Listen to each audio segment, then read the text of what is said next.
Chapter 996. Slap. There was a crisp sound. Everyone's gazes were focused on Tianyin and that troublemaker. It was not uncommon for a woman to slap a man. However, the woman who slapped someone was Tianyin. This was a very rare occurrence. Charlotte was also stunned. He had never seen Tianyin so angry, and she even slapped someone. The guy who was slapped covered his face and looked at Tianyin in shock and anger.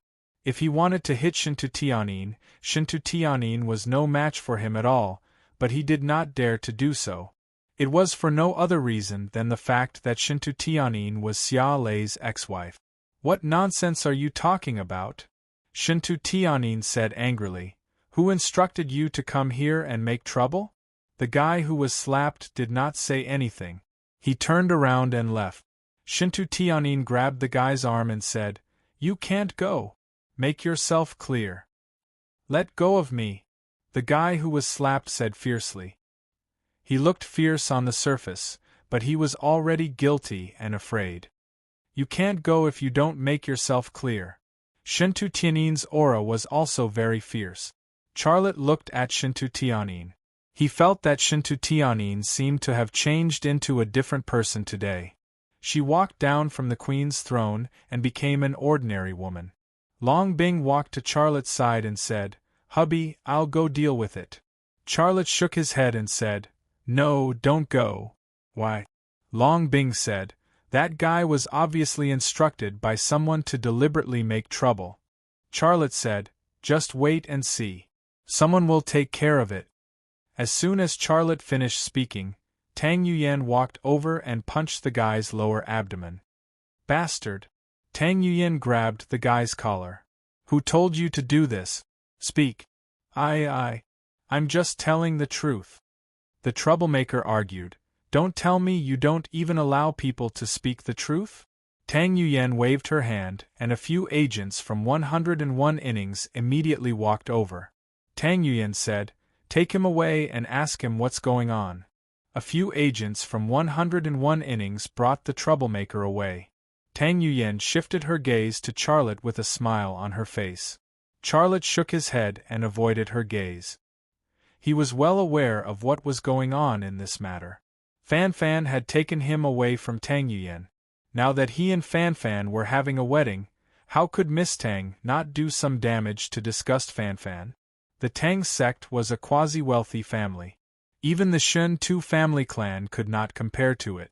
Having grown up in such an environment, it was normal for Tang Yuyan to have a Missy's temper. She was unruly and willful, not caring about the feelings of others. But why did he have to do that? The wedding continued. Charlotte and Fan Fan exchanged rings. Seeing Charlotte put on the wedding ring for Fan Fan, tears welled up in Tianyin's eyes. She could not forget the scene of Charlotte putting on the wedding ring for her. At that time, she had never thought that Charlotte would put a wedding ring on another woman in front of her. Tang Yuyan walked to Tianyin's side and said, "You did very well just now." Tianyin said, "Did you arrange that person?" Tang Yuyan said, "No, why would I do such a senseless thing? However, even if it was me, didn't I help you just now? You slapped that fellow and stopped him from causing trouble. Charlotte will be grateful to you." Tianyin sighed softly and said, "Such gratitude. I don't want it. Whether you want it or not, I can't bear to see that woman's face of happiness. For a woman to be willing to accept her man and 3 other women, I feel disgusted just thinking about it." Tang Yuyan looked at Fan Fan on the stage, and did not hide the disgust in her eyes. "Forget it, I don't want to talk about it anymore," Tianyin said. An intriguing smile appeared on the corner of Tang Yuyan's mouth, but she did not continue to talk about it. At this time, several bodyguards in black suits surrounded a middle-aged man and came in. As soon as he came in, the whole audience was silent. The host also retreated to the side. Charlotte and Fan Fan went up and greeted him warmly. The middle-aged man said with a smile, "Charlotte, Fan Fan, today is your wedding day. I'm busy with work and can't stay for long. I've brought you a gift to congratulate you on your wedding." "You're welcome, Chief." It's our greatest honor that you can come, Charlotte said with a smile. A bodyguard in black handed a gift box to the middle-aged man, and the middle-aged man handed the gift box to Charlotte. Charlotte opened it. It was a landscape painting. In the painting, there were mountains, rivers, a rising sun, and a soaring eagle. The painting was inscribed, "The eagle spreads its wings and soars for thousands of miles. Thunder horse spirit, loyalty to the country." This was praise, but it was also a spur. Thank you, Chief." Charlotte was very happy. This painting might not be worth much, but it was a kind of affirmation for him. "Do a good job, the motherland needs you, you're the hero of our nation." The middle-aged man patted Charlotte on the shoulder, his face full of praise and a smile. Charlotte nodded. "Please rest assured, Chief, I will not let down the expectations of the country and the people." "Good, very good, that's good." The middle-aged man looked very pleased. He shook hands with Charlotte, then shook hands with Fan, and then said with a smile, Fan, I wish you the best in finding your happiness." Fan smiled very sweetly. "Thank you, Chief, thank you. You have to look after him. If you lose him, I'll hold you responsible," the middle-aged man said. Fan held Charlotte's hand. "He can't run away."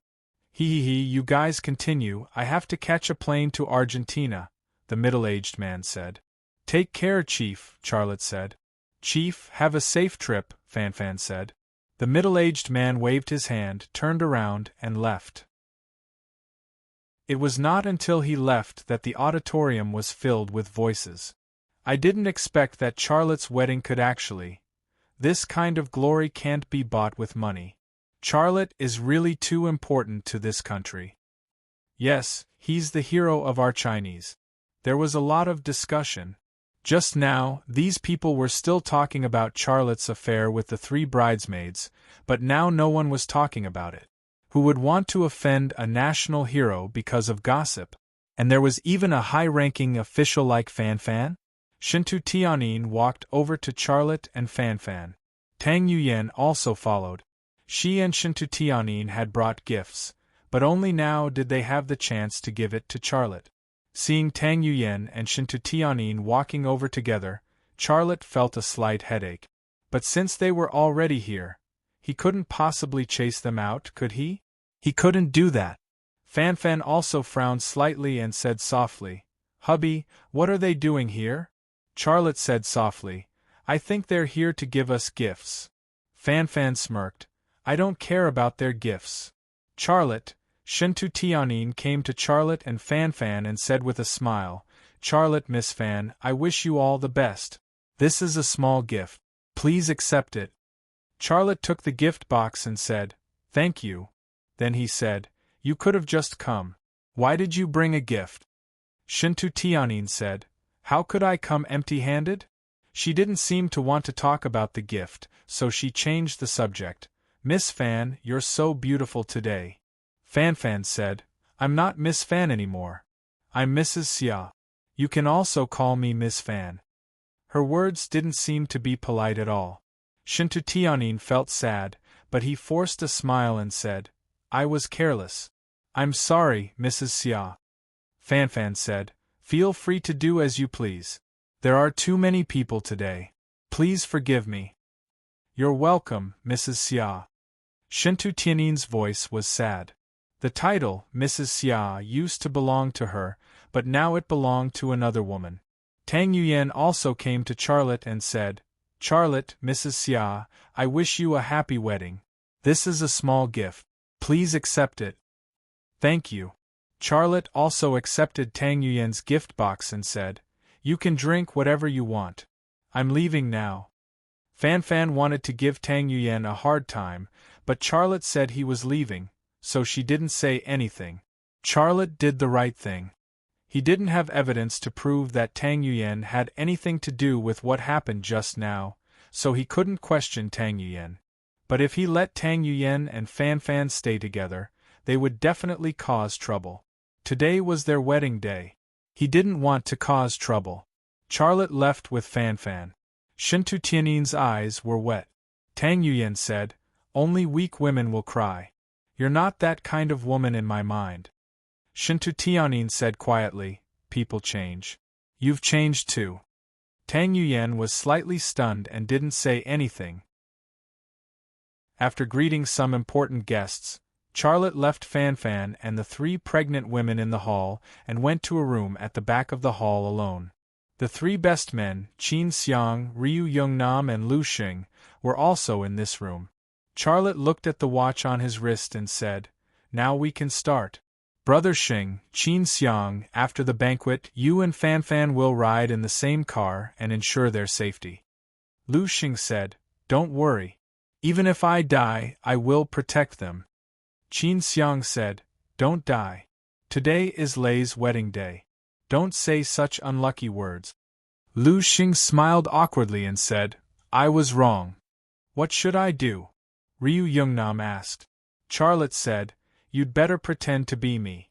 After I leave, you only need to show your face. Your sister-in-law Xiao and Long Bing will cover for you." "Well, I'll take care of it," Ryu Yongnam said. Charlotte said, "Then let's get started." Qin Xiang handed a box to Charlotte, which was the toolbox for Charlotte's makeup. After handing the box to Charlotte, he went to the door and guarded it. Charlotte took out a delicate human skin mask from the toolbox and began to do makeup for Ryu Yongnam. About 15 minutes later, Ryu Yongnam left the room and entered the hall. Charlotte also left. His face was a strange one. He was not wearing a bridegroom's suit, but a very ordinary set of clothes. When walking out of the Hilton Hotel, Charlotte said with a satellite phone in his hand, "Start." Chapter 997. 2 in the afternoon, in the suburbs of the capital. A container truck had a flat tire on the road to Whitestag. A burly driver was changing the tire by the side of the road. He was moving very slowly. The container wasn't filled with goods, but with people. Every single one of them was armed to the teeth. Bulletproof vests, all American-style equipment. They were all elites from the FA. About 200 meters behind the container truck, there were also people hiding in the forest by the side of the road. They were warriors of the Hattori family. In order to move during the day, they changed out of their black suits and put on camouflage suit. Some of them looked like grass while others looked like trees. Even though they didn't have firearms on them, they could still fight from a distance. That was because they were armed with crossbows that had a firing range comparable to firearms. The poisoned arrowheads also greatly increased the damage of their ranged attack. Even if they were shot on the back of the hand, the victim would die in a few seconds. Everyone was waiting for Charlotte to return to Rema Group's float. If Charlotte's floats entered their ambush range, they would end the battle within 2 minutes. With their powerful firepower, they could easily do that.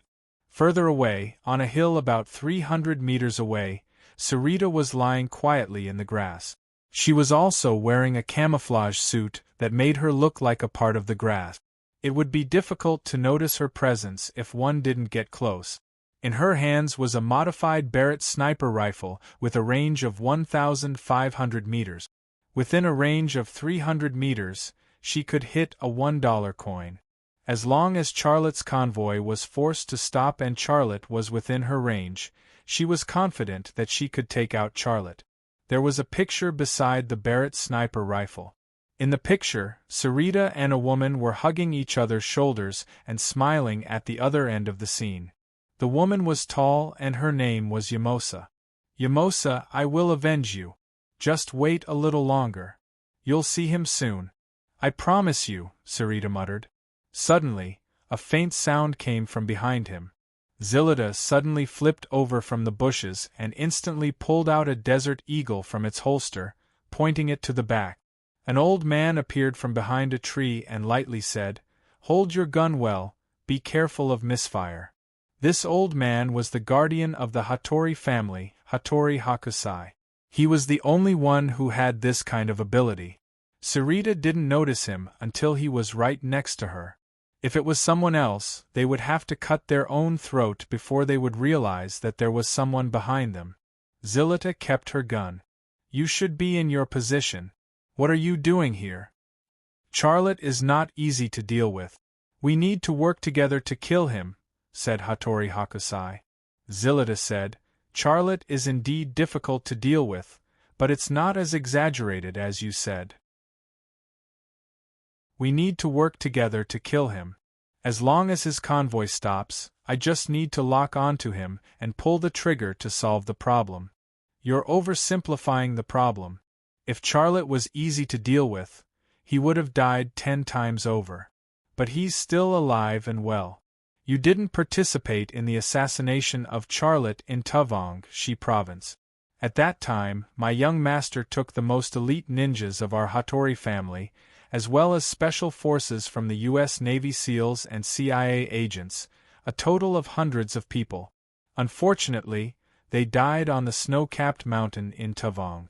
In the war between India and Pakistan, Charlotte killed my young master. I'm telling you this in the hope that you won't underestimate the enemy, said Hattori Hakusai. I'm a sniper, you're a ninja. I use a sniper to kill the enemy, you use a sword to kill the enemy. I'm 300 meters away from the battlefield, how can you cooperate with me? Zillida's mouth showed a hint of disdain. Hattori Hakusai took an ancient-looking bow from his shoulder. He didn't say anything. He took an arrow from the quiver and put it on the bowstring. Then he stepped forward and pulled the bow until it was fully drawn. The veins on the back of his hand bulged, and the foot that was stepping on the grass also sank into the grass.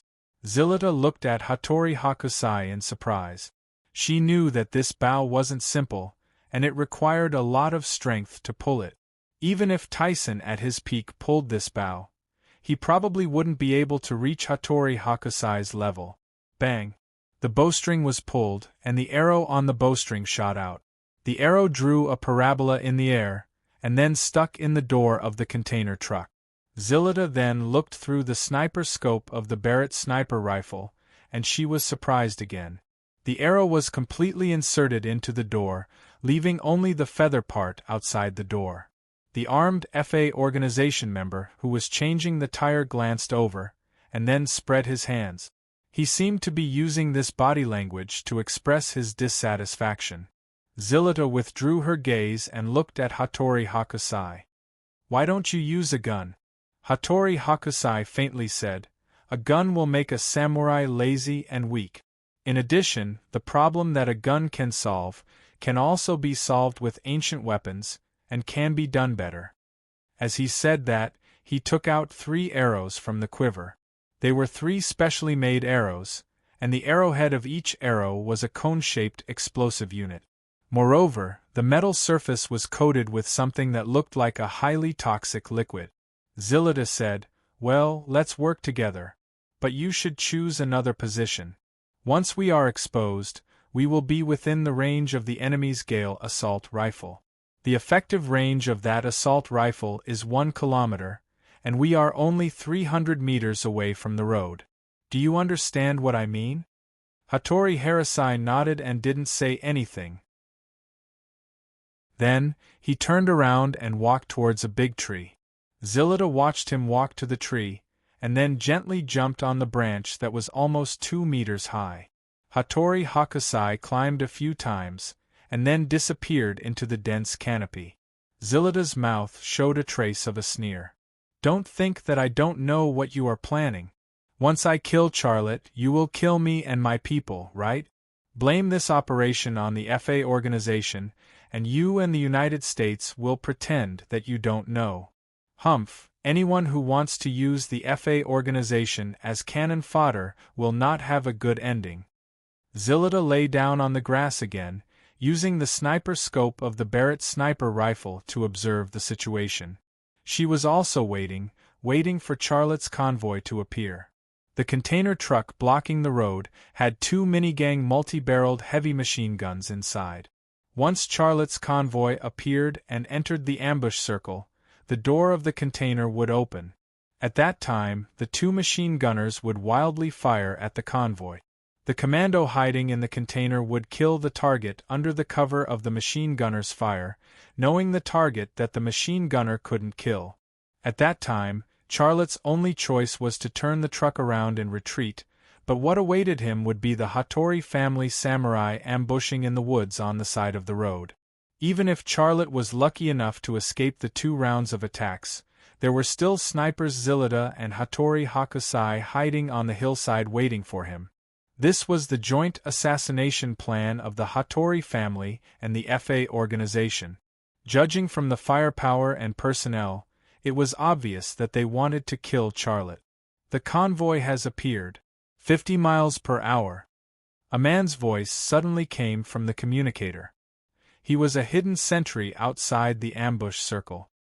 His position was 2 kilometers away from the ambush circle. Roger. Zillida said, "Have you seen Charlotte?" "Yes, he is in the float in the middle." "What about his woman?" "She is also in that car," the hidden sentry replied. "How many armed men are in his convoy?" Zillida asked. "I didn't see any armed men, and the vehicles are ordinary, not bulletproof," the hidden sentry said. "Very good, keep observing." Zillida then ordered, "All personnel prepare for battle, the target has appeared. Estimated time to enter the ambush circle in 5 minutes. Roger. There was a response from the communicator. Zillida took a deep breath, then she picked up the photo of her and Yamosa, kissed it, and put it in her pocket. On the tree, Hattori Hakusai also picked up a communicator. His voice was almost inaudible. "The battle is over, clear the field." The armed men of the FA organization were the target of the Hattori family samurai, and Zillida was his target. This was also the reason why he came to join forces with Zillida. Once the cunning hare was killed, the hound would be cooked. If Charlotte was dead, why would the people of the FA organization still be alive? 2 minutes later, a convoy slowly drove over. At the front was a Ford Raptor, which was Lu Xing's car, but the driver was also Lu Xing. Behind the Ford Raptor was a long line of vehicles, but not all of them were luxury imported sports cars. There were also some domestic cars. Judging from the value of this convoy, it was not the wedding of the president of Rema Group, but an ordinary wedding convoy. Low-key, Charlotte's wedding convoy was really low-key. For some unknown reason, the convoy suddenly stopped when they were about to approach the forest. Then 2 more domestic Great Wall H9 SUVs stopped side by side on the road. The 2 SUVs and Lu Xing's Ford Raptor suddenly became a steel protective wall. On the road, the armed man of the FA organization, who was still changing tires, raised his head and looked nervously at the stopped convoy. Next to him, the door of the container trembled, but did not open. At this time, Lu Xing walked out of the car, but did not show his body. The same thing happened to the 2 Great Wall H9 SUVs. 2 drivers got out of the car and opened the trunk. The trunk was filled with firearms produced by the Rema Group, XL 2500, Gale assault rifles, and even Hellhound artillery. "This is a trap." Hattori Hayakushida looked at the situation on the road with binoculars and shouted, "That guy knows our plan. How is this possible?" Zillida couldn't believe it, nor did she want to believe it. "The people on the road can't leave. Let them attack and cover our retreat." Hattori Hayakushida jumped down from the tree. Zillida looked at Hattori Hayakushida with hatred, then gritted her teeth and shouted into the communicator, "Attack!" The door of the container opened, and 2 armed men with minigun multi-barreled heavy machine guns suddenly appeared from the door. However, before they could fire a shot, a scavenger IFV suddenly rushed out of a sugarcane field on the right side of the road. Without a second's pause, the moment it appeared, it sent a shell from the Hellhound artillery to the container. Chapter 998. Boom. Amidst the earth-shattering explosion, the containers on the container truck were suddenly torn apart, and the armed men in the containers were instantly torn apart by the energy shock wave of the explosion. Their bodies were torn apart. They didn't have time to experience the feeling of death before the Grim Reaper took them away. The 20-ton truck was also overturned to the ground. The armed man who was squatting next to the wheel and pretending to change the tire escaped the explosion shock wave, but he couldn't escape the overturned container truck. He was crushed under the car, dead like a piece of pancake, the kind with eggs and bacon. Dang dang dang. The machine gun on the scavenger IFV fired wildly, and the target was the forest where the Hattori family warriors were hiding. The dense machine gun shells were like the ancient armored cavalry, surging forward like a tide, sweeping everything in its path. One by one, the trees were smashed or toppled to the ground. The Hattori family warriors hiding at the edge of the forest were like the trees around them. Their bodies were instantly torn apart, thighs, arms, heads, and internal organs flew everywhere. Some warriors who were on the ground in time were lucky enough to escape the scavenger IFV's fire, but Lady Luck still didn't pity them. The people on the road were already attacking them with weapons. Those people were actually the most elite special forces sent by the military. They wore suits and were Charlotte's guests. When they picked up weapons, they were warriors who killed without blinking. For a moment, the Gale assault rifle fired wildly, the Hellhound artillery bombarded, and the XL 2500 sniper rifle killed. The survivors of the Hattori family, who were suppressed by the scavenger IFV, ushered in the last nightmare of their lives. They, who were holding cold weapons, were shot into a pile of minced meat before they could even fire an arrow at the people on the road. The ambush turned into a slaughter. The battle from beginning to end didn't take more than 2 minutes. In 2 minutes, Zelota and Hattori Baozai had already retreated 100 meters away. 2 minutes ago, the two were confident that they could kill Charlotte. Hattori Baozai even planned to kill Zelota and her men after the operation was over, but now he wanted Zelota to become a suicide squad to stop the pursuers behind him. The relationship between people was so strange. Damn it! Selita roared as she ran. What the hell is going on? The intelligence given to us by the CIB is wrong. Hattori Hakusai explained. Xia Lei already knew about our operation. He used his wedding to lure us into offering our bodies then he and Sarita ran in the forest like two wild dogs. As the guardian of the Hattori family and the leader of all the ninjas in the Hattori family, today's events made him lose his honor and face. As for what happened next, he couldn't say it. That night was a chance, but you gave it up. Now is not the time to pursue responsibility. If we want to leave this place alive, we have to work together. Hattori Hayakushi shouted at Zelota. Zelota's lips curled into a sneer. In fact, if it wasn't for this reason, she would have already shot Hattori Hayakushi. Running all the way, the #1 assassin of the FA organization and the guardian of the Hattori family really looked like two stray dogs. Not for anything else, but because this was China and Kyoto was an important place. Once China's military launched a full-scale search, they wouldn't be able to escape. So, they had to get out of the most dangerous area before that happened. Chirp chirp chirp. A flock of birds suddenly flew up from the woods in front of them. Hattori Hayakushi suddenly stopped, reached out his hand and pulled out his katana, and at the same time, he held a shuriken in his hand. The edge of the shuriken was coated with poison, and he held it very carefully. Zelota also stopped in her tracks and stared at the direction where the bird flew up. As the top killer of the FA organization, her vigilance and crisis prediction ability were no weaker than Hattori Hayakushi's. The flock of birds flew away in the blink of an eye, and their cries could no longer be heard. The forest was silent, there was no other sound, not even a trace of wind. In their sight was a withered yellow, and only a few trees were green, but they didn't look the least bit alive. The forest seemed to be dying, first the trees, then everything else, but no one appeared. Hattori Hayakushi and Zelota looked at each other, and then they nodded at the same time. Zelota put the sniper rifle on the ground, then pulled out a pistol, and slowly moved forward. Her pistol was the same as the one used by Yamosa, a specially made pistol, with a large caliber. It was like a hand cannon. Hattori Hayakushi also moved forward carefully, but his movement was more meticulous than Zelota's. He took a few quick steps, then stopped behind a tree, observed with his eyes and ears, then suddenly jumped out from behind the tree, and rushed forward again. His katana was always in his right hand, maintaining a posture that could be used at any time. After all, he was a ninja, and his every move was stamped with the mark of a ninja, and it couldn't be erased. The two quickly approached the place where the birds flew. There was no one there, but on the trunk of a tree, there was a piece of A4 paper.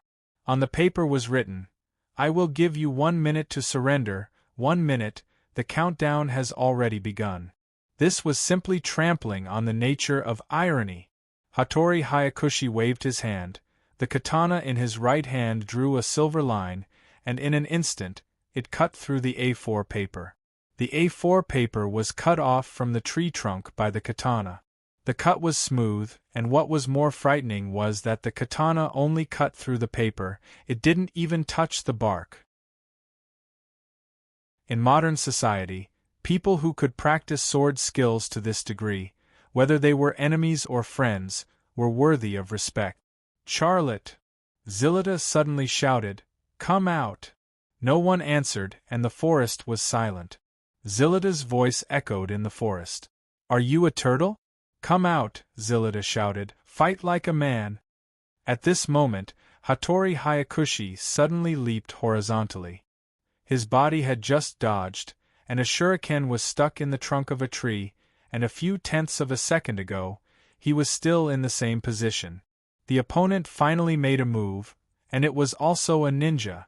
Hattori Hayakushi couldn't help it, he hid behind a tree, and said in Japanese, "Who are you? Why do you work for the Chinese?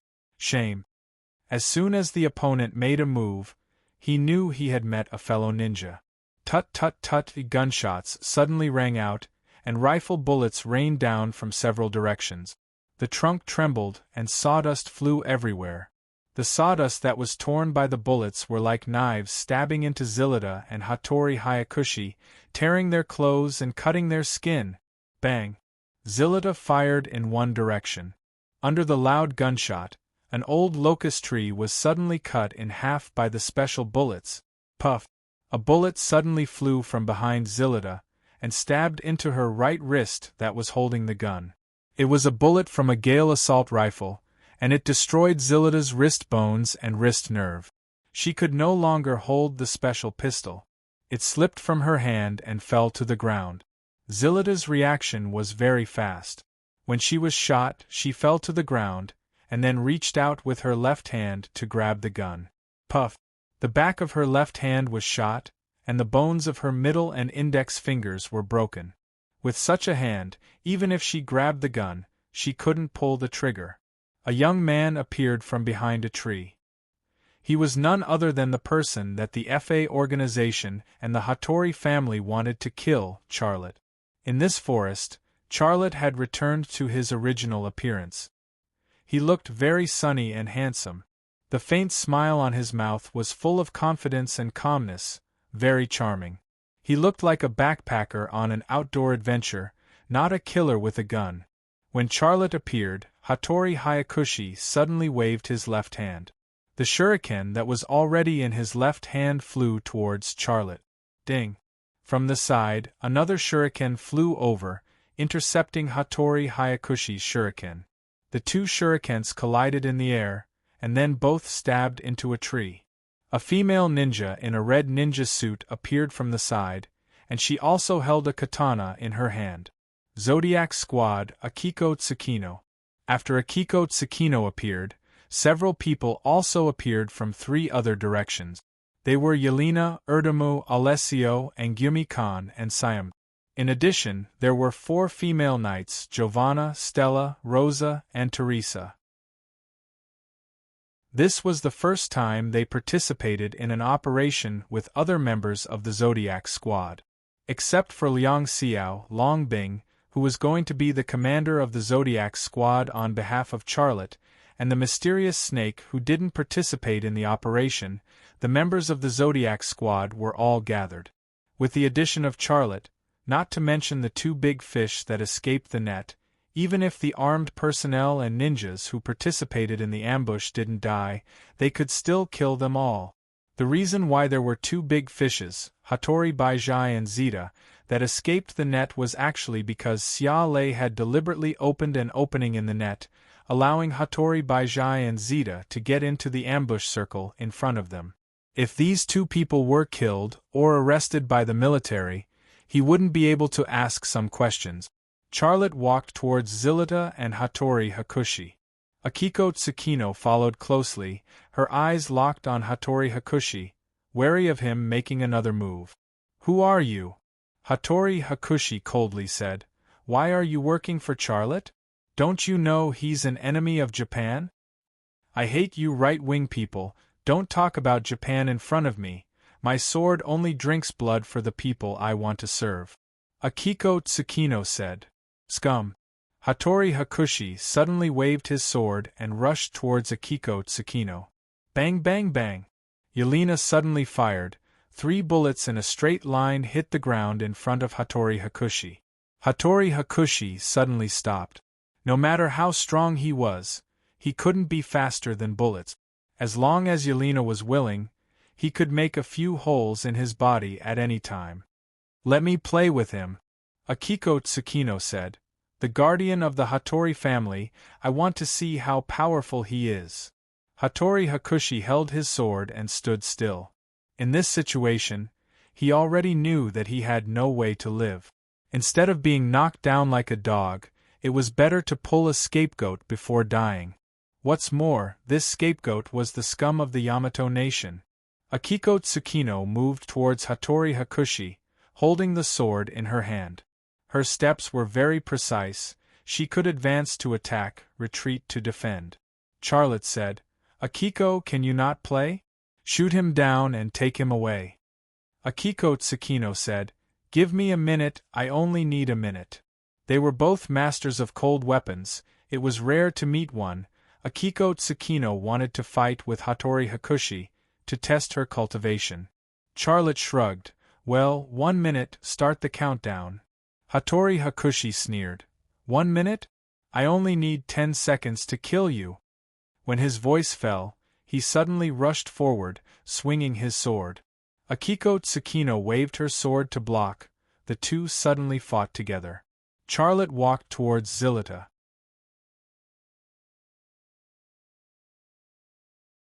Chapter 999. Zilita got up from the ground. Both of her hands were bleeding.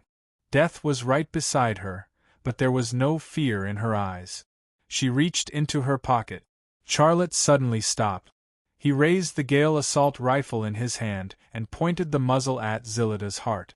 He warned, "Put your hands down." Zilita spat blood on the ground. "Coward! You're just a cunning mouse. Let me shoot her. This will teach her manners," Yelena said. Charlotte raised his hand to signal Yelena not to do that. Both of Zilita's hands were useless. She was now like a tiger with its claws and teeth pulled out. She looked fierce, but she had no fighting power. Salita took out a photo from her pocket with her left hand that she could barely move. In the photo, she and Yamosa were hugging each other's shoulders and smiling happily. Zilita looked at the photo and smiled. "Yamosa, wait for me. I'll be with you soon." She kissed the Yamasa in the photo. There was not the slightest bit of ferocity in her eyes, only a deep affection that could not be dissolved. Charlotte was slightly stunned. "So, you're lovers?" Then he smiled. "Are you the aggressor or the aggressor? With Yamosa's size, you're probably the aggressor." Yamosa didn't seem to hear Charlotte's sarcasm. She was still looking at the photo. The blood that flowed from her hand had soaked the photo.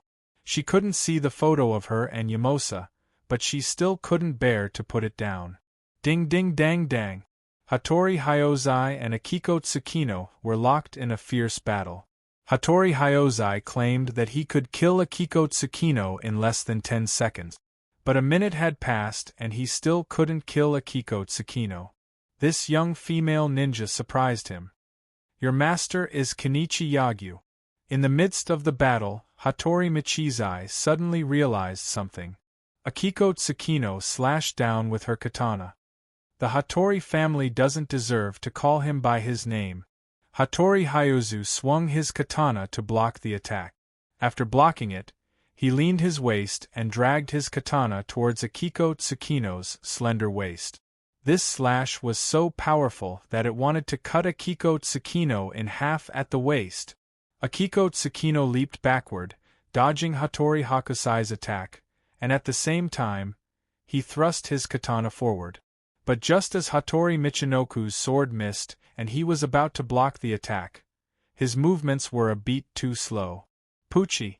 Akiko Tsukino's katana plunged into Hattori Hakusai's chest from the front and out from the back. You! Hattori Hakusai spat out a word, but he didn't have the chance to finish his words before he threw himself at Akiko Tsukino. Akiko Tsukino pulled out her katana and dodged sideways. Hattori Hakusai fell to the ground, a needle in the back of his neck. Akiko Tsukino suddenly looked at Urtomo, her eyes fierce. Urtomo shrugged. Boss only gave you 1 minute and 1 minute has passed. Akiko Tsukino glared at Urtomo, but she was very clear that if it wasn't for Urtomo's help, she wouldn't have been able to stab Hattori Hakusai to death. And if Hattori Hakusai wanted to kill her, it would have been impossible. Charlotte looked over, a little depressed. What's the matter with you two? I said it very clearly, capture him alive, why did you kill him? Urtomo and Akiko Tsukino said almost at the same time, it's not my fault. Then it's my fault? Charlotte said. Urtomo. Akiko Tsukino avoided Charlotte's eye roll. It happened just like that. If it wasn't for Urtomo's help to anesthetize Hattori Hakusai, Akiko Tsukino wouldn't have been able to kill Hattori Hakusai. But Urtomo's anesthetic needle wasn't the cause of Hattori Hakusai's death, so both of them said, it's not my fault, which was also based on facts. She can't die again. Charlotte said, his eyes moving to Zeta. The Zodiac Squad members walked towards Zeta. The encirclement was shrinking and Zeta, who was trapped in the encirclement, couldn't escape. Zeta stood motionless in the middle of the encirclement. She looked calm, and there wasn't a trace of fear in her eyes. Just as the Zodiac Squad members approached her, a cold smile appeared at the corner of her mouth. Although this expression disappeared in the blink of an eye, Charlotte still caught it. There was an inexplicable sense of danger in his heart, and under this sense of danger, his left eye suddenly entered X-ray mode. Zeta's clothes disappeared from his sight in an instant, and he saw her body. The Mexican woman had a pair of big breasts hidden on her body, and there was also a bomb vest. There was a timer on the bomb vest, and when Charlotte saw it, there was a series of numbers jumping on the screen 031. At that moment, Xiaolei understood.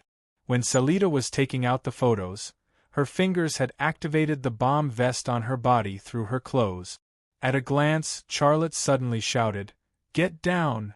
The members of the Zodiac Squad were all battle-hardened, and with Charlotte's shout, they suddenly realized what was going on. One by one, they got down on the ground, and without waiting for Charlotte to remind them again, their bodies had already rolled on the ground, and they hid behind the nearest tree trunk.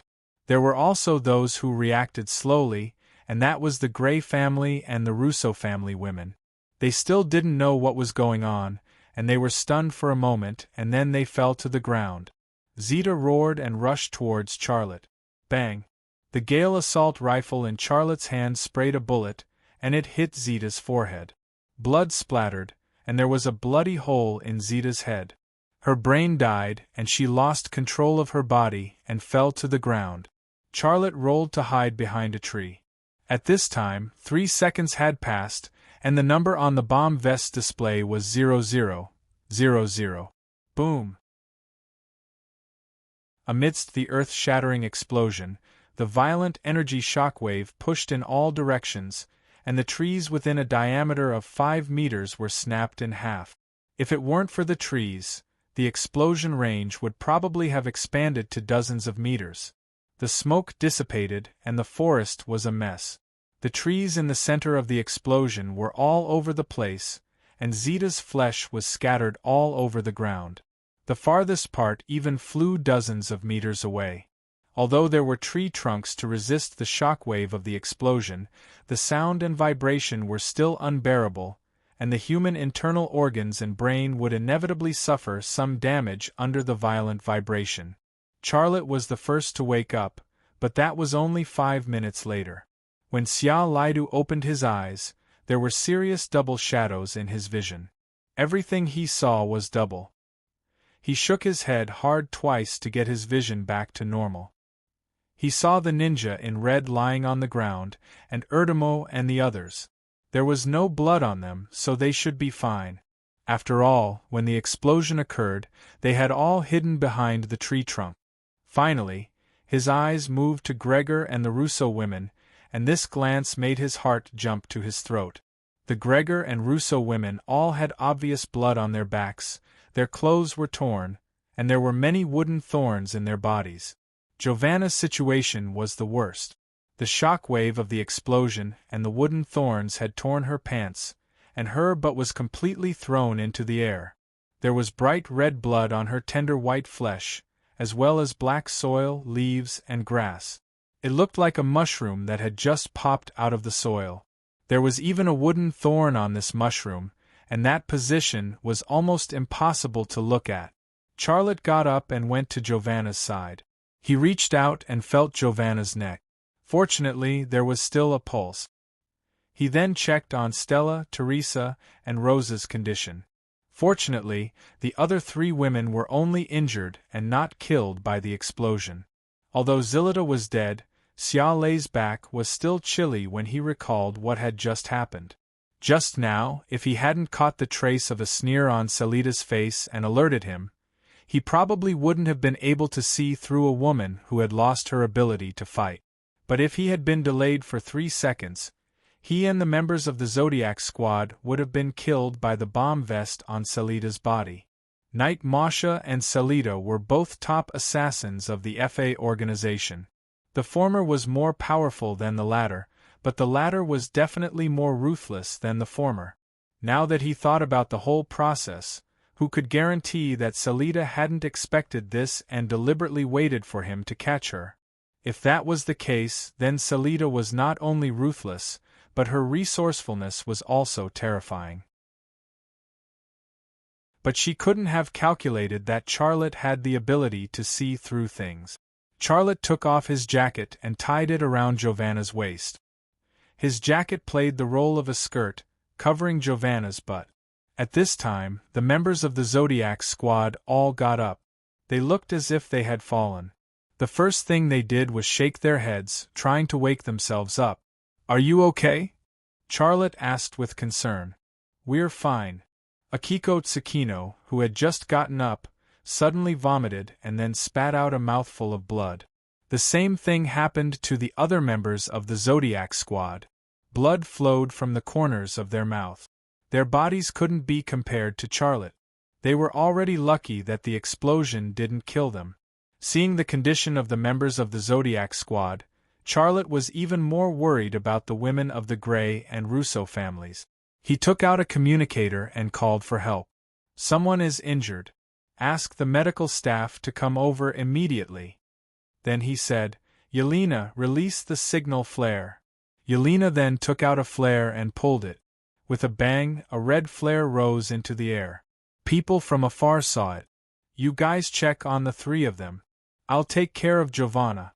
Her condition is the most serious." Charlotte made arrangements. That woman planned this. Akiko Tsukino limped towards Charlotte. She wore this bomb vest. She didn't plan to leave here alive. She was waiting for us to catch her. She knew we would come for her. Killers knew killers best. Akiko Tsukino's identity was a very powerful explanation. Charlotte smiled bitterly. He said to Akiko Tsukino, "You cover her." Akiko Tsukino saw the jacket Charlotte tied around Giovanna's waist. As a woman, she understood and stood beside Giovanna, blocking the men's view. Charlotte opened the jacket around Giovanna's waist, revealing her butt. Then he grabbed the wooden thorn and pulled it. "Ah!" Giovanna moaned, but she didn't open her eyes. Her screams sounded like they were being plunged in, not pulled out. The men looked over. "Boss, it's not fair," Monkey from India said. "You asked Akiko to block us, but you looked at Knight's butt." Charlotte was speechless. These guys were really spoiled.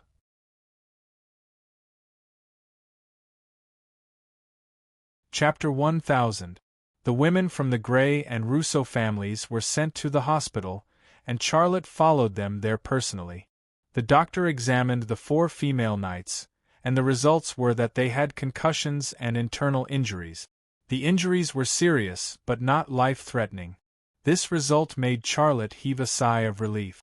After the doctor's treatment, the 4 female knights woke up one after another. Charlotte first visited Stella, Teresa, and Rosa before entering Giovanna's ward. Giovanna's head was wrapped in gauze, and there were many places on her body that had been bandaged. She looked like a mummy, a sexy mummy. "Are you feeling better?" Charlotte walked to the bedside and asked with concern. "I'm feeling better, but—" Giovanna frowned and stopped talking. "What do you want to say?" "Say it. I'm not someone else." "You don't have to worry about anything," Charlotte said. "Really? What's the matter with you?" "Of course I'm telling the truth." Charlotte was a little unhappy. Giovanna grunted and then stammered, They bandaged me. Maybe it's because of that, I feel a little itchy down there. Can you help me scratch it?" Charlotte was speechless. Don't misunderstand."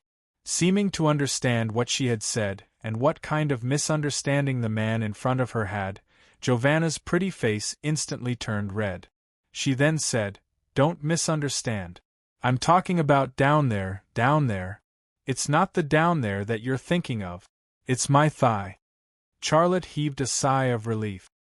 "I thought my Italian wasn't up to par and I misheard. No problem, I'll help you scratch it. It's really not easy to ask a nurse for help with this kind of thing." Giovanna nodded. Charlotte lifted her blanket, but it only lasted for 2 seconds before he covered her with it. Although the lower part that Giovanna mentioned was not the lower part, there was nothing down there except the gauze wrapped around her leg. "Why did you cover me with the quilt again?" Giovanna frowned. "Help me scratch it. I'm really itchy." Charlotte also saw that there were a lot of red granules on her thighs. Just looking at them made him feel itchy. Regarding the itching down there, she was telling the truth. She wasn't lying. But the problem was, didn't she know that she was missing a crucial piece of fabric? "Sia, are you not willing?" Giovanna smirked. "If you don't want to, then please call the nurse for me." Unwilling? Charlotte had nothing against it. Giovanna was his knight. She could sacrifice her life for him at any time. He scratched an itch for her, what was wrong with that? Moreover, it wasn't easy for him to conquer the 4 of them, and they also brought him a powerful armed force. Just based on this, was it too much for her to ask him to scratch an itch? It wasn't too much at all. With this thought in mind, Charlotte lifted the quilt again and reached out to scratch Giovanna. He tried his best not to look at that mature and alluring place while talking to distract himself. "Well, Giovanna, your underwear is not bad. You're still so lecherous. Why are you looking at my underwear?" Giovanna said with a smile. Charlotte was speechless. She really didn't know that she was missing a crucial piece of fabric. Perhaps it was because there was too much gauze on her body. The gauze and anesthetics made her lose some of her senses. But this was also good. It was less awkward. "Sia, happy wedding," Giovanna said. Charlotte's hands were very gentle, and she felt very comfortable. "Thank you." Charlotte smiled. "You have 4 wives. Can you manage them all?" "Well, what's the brand of your underwear?" Charlotte changed the topic. "Of course it's Victoria's Secret. Didn't you say to let us enjoy life?" "Of course, I want to wear the best," Giovanna said. "Yes, that's right. Life is short. You have to stick to your beliefs and treat yourself better at the same time." "Women should treat themselves better," Xiaolei said, but his eyes moved uncontrollably to that mature and attractive place. It was the first time in Charlotte's life to talk about her crucial piece of fabric with a woman who lacked it. He felt that he would get a needle hole and grow a nose.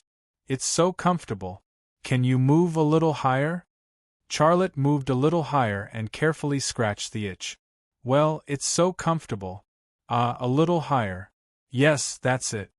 Giovanna only knew how to scratch Charlotte's hand. Charlotte didn't dare to move any higher. If he went higher, it would be more than just scratching the itch. Suddenly there were footsteps outside the door, and then someone knocked on the door. Charlotte hurriedly covered Giovanna with the quilt, then got up and looked in the direction of the door. Please come in. He didn't use his X-ray vision to look at the person outside the door, because it was a hospital and there was no need. The door of the ward opened and a woman came in. Seeing who came in, Charlotte's head began to hurt slightly. The person who came in was Tang Yuyen, the eldest daughter of the Tang sect in Sichuan. Is she okay? Tang Yuyen asked with concern. Charlotte said, she's a little injured, but she'll be fine. What can I do for you? Now, can't I come to you for nothing? Tang Yuyen said. Charlotte smiled bitterly. Of course you can, but I know what you want to say. Tang Yuyen said, you want to tell me that you're married and have 4 pregnant women, right? Charlotte didn't know what to say, but this was indeed what he wanted to express to Tang Yuyen. You can say what you want, but what I want to do is my business. Tang Yuyen said, I don't think your marriage will last long. If you can divorce Shintu Tianyin, you can divorce Fanfan. I will wait until that day. Why did you do that? Charlotte sighed. I'm not worth your sacrifice. I'm not worth your sacrifice on Tavang Snow Mountain, but why did you do that? Since you don't love me and don't like me, why did you do that to me? You risked your life to save me. My life is yours, and my everything is yours. Do you understand what I mean? Tang Yuyen stared at Charlotte. Her eyes were burning and full of emotion. Charlotte said, I saved you because we were comrades. If it were you, you would do the same for me, right? Tang Yuyen said, that's different. I've never regarded you as my comrade. You provoked me, so you have to be responsible for me. Charlotte smiled bitterly. Sometimes it was really unnecessary to reason with women. What are you talking about? Giovanna looked at them curiously. She couldn't understand this level of Mandarin at all. Charlotte said, don't worry about it. Just lie down and rest. Giovanna nodded her head and did not interrupt. Yuyen, let me ask you. Charlotte looked straight at Tang Yuyen and said, the person who made trouble at my wedding with Fanfan was you, right? Tang Yuyen hesitated for a moment and then said, it was me. I admit it. Why? Charlotte thought she wouldn't admit it, but he didn't expect her to admit it so quickly and so straightforwardly. Fanfan took you away from me. Did she apologize to me? Did she make it up to me? No, nothing at all. She did such an outrageous thing to me, so what's the big deal about me stirring up trouble at her wedding? Tang Yuyen said confidently. Charlotte shook his head and smiled bitterly. The eldest miss was the eldest Mississippi. Tang Yuyen had her own way of dealing with people, and it was difficult for ordinary people to understand and accept. You can hit me and scold me, but she can't, Tang Yuyen said. Charlotte said, okay, I don't want to pursue this matter anymore. If you came to me because of this, we have already talked about it. Go back. I know you have a lot of things to do now. What did I do wrong? Why do you treat me like this? Tang Yuyen's eyes were filled with tears. Yes, what did she do wrong? What's wrong with a woman pursuing her own love? You didn't do anything wrong, but... After a pause, Charlotte said, you are a woman of the Tang family, and I don't want to be a part of it. Do you understand what I mean? Of course I understand. I'm not a fool. Tang Yuyen also stared at Charlotte.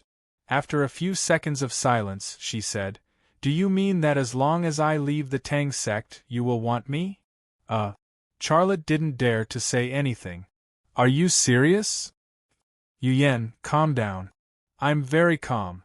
Tang Yuyen said, you wait for me. Charlotte, leaving the Tang sect, for a woman like Tang Yuyen, was like dying once and then being reborn. If she wanted to do something like this, It would be even more difficult than 1,000 or 10,000 difficulties. But if she did it, what should he do? This was a problem. Just thinking about this problem made Charlotte have a headache. Okay, let's get down to business, Tang Yuyan said. This was the time to talk business. Charlotte smiled bitterly.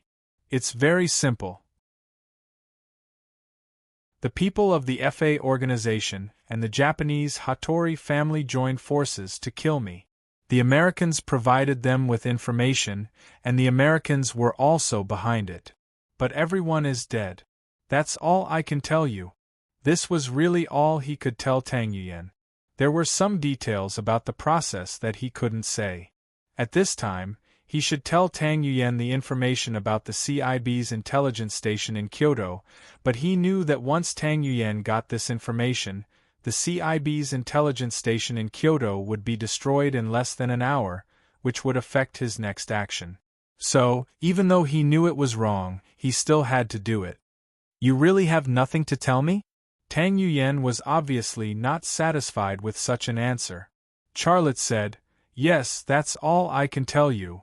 Okay, I'm leaving. Tang Yuyan turned and left. Charlotte watched her leave. When she walked to the door, Tang Yuyan suddenly turned back. Charlotte, is there anything else? I hope you get a divorce soon.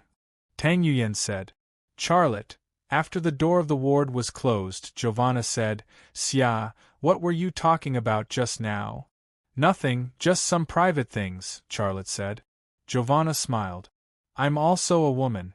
I can see that she loves you very much. Charlotte smiled bitterly. Take care of your injury. Don't worry about these boring things. Well, okay. Giovanna said, Can you help me scratch my itch again? Charlotte.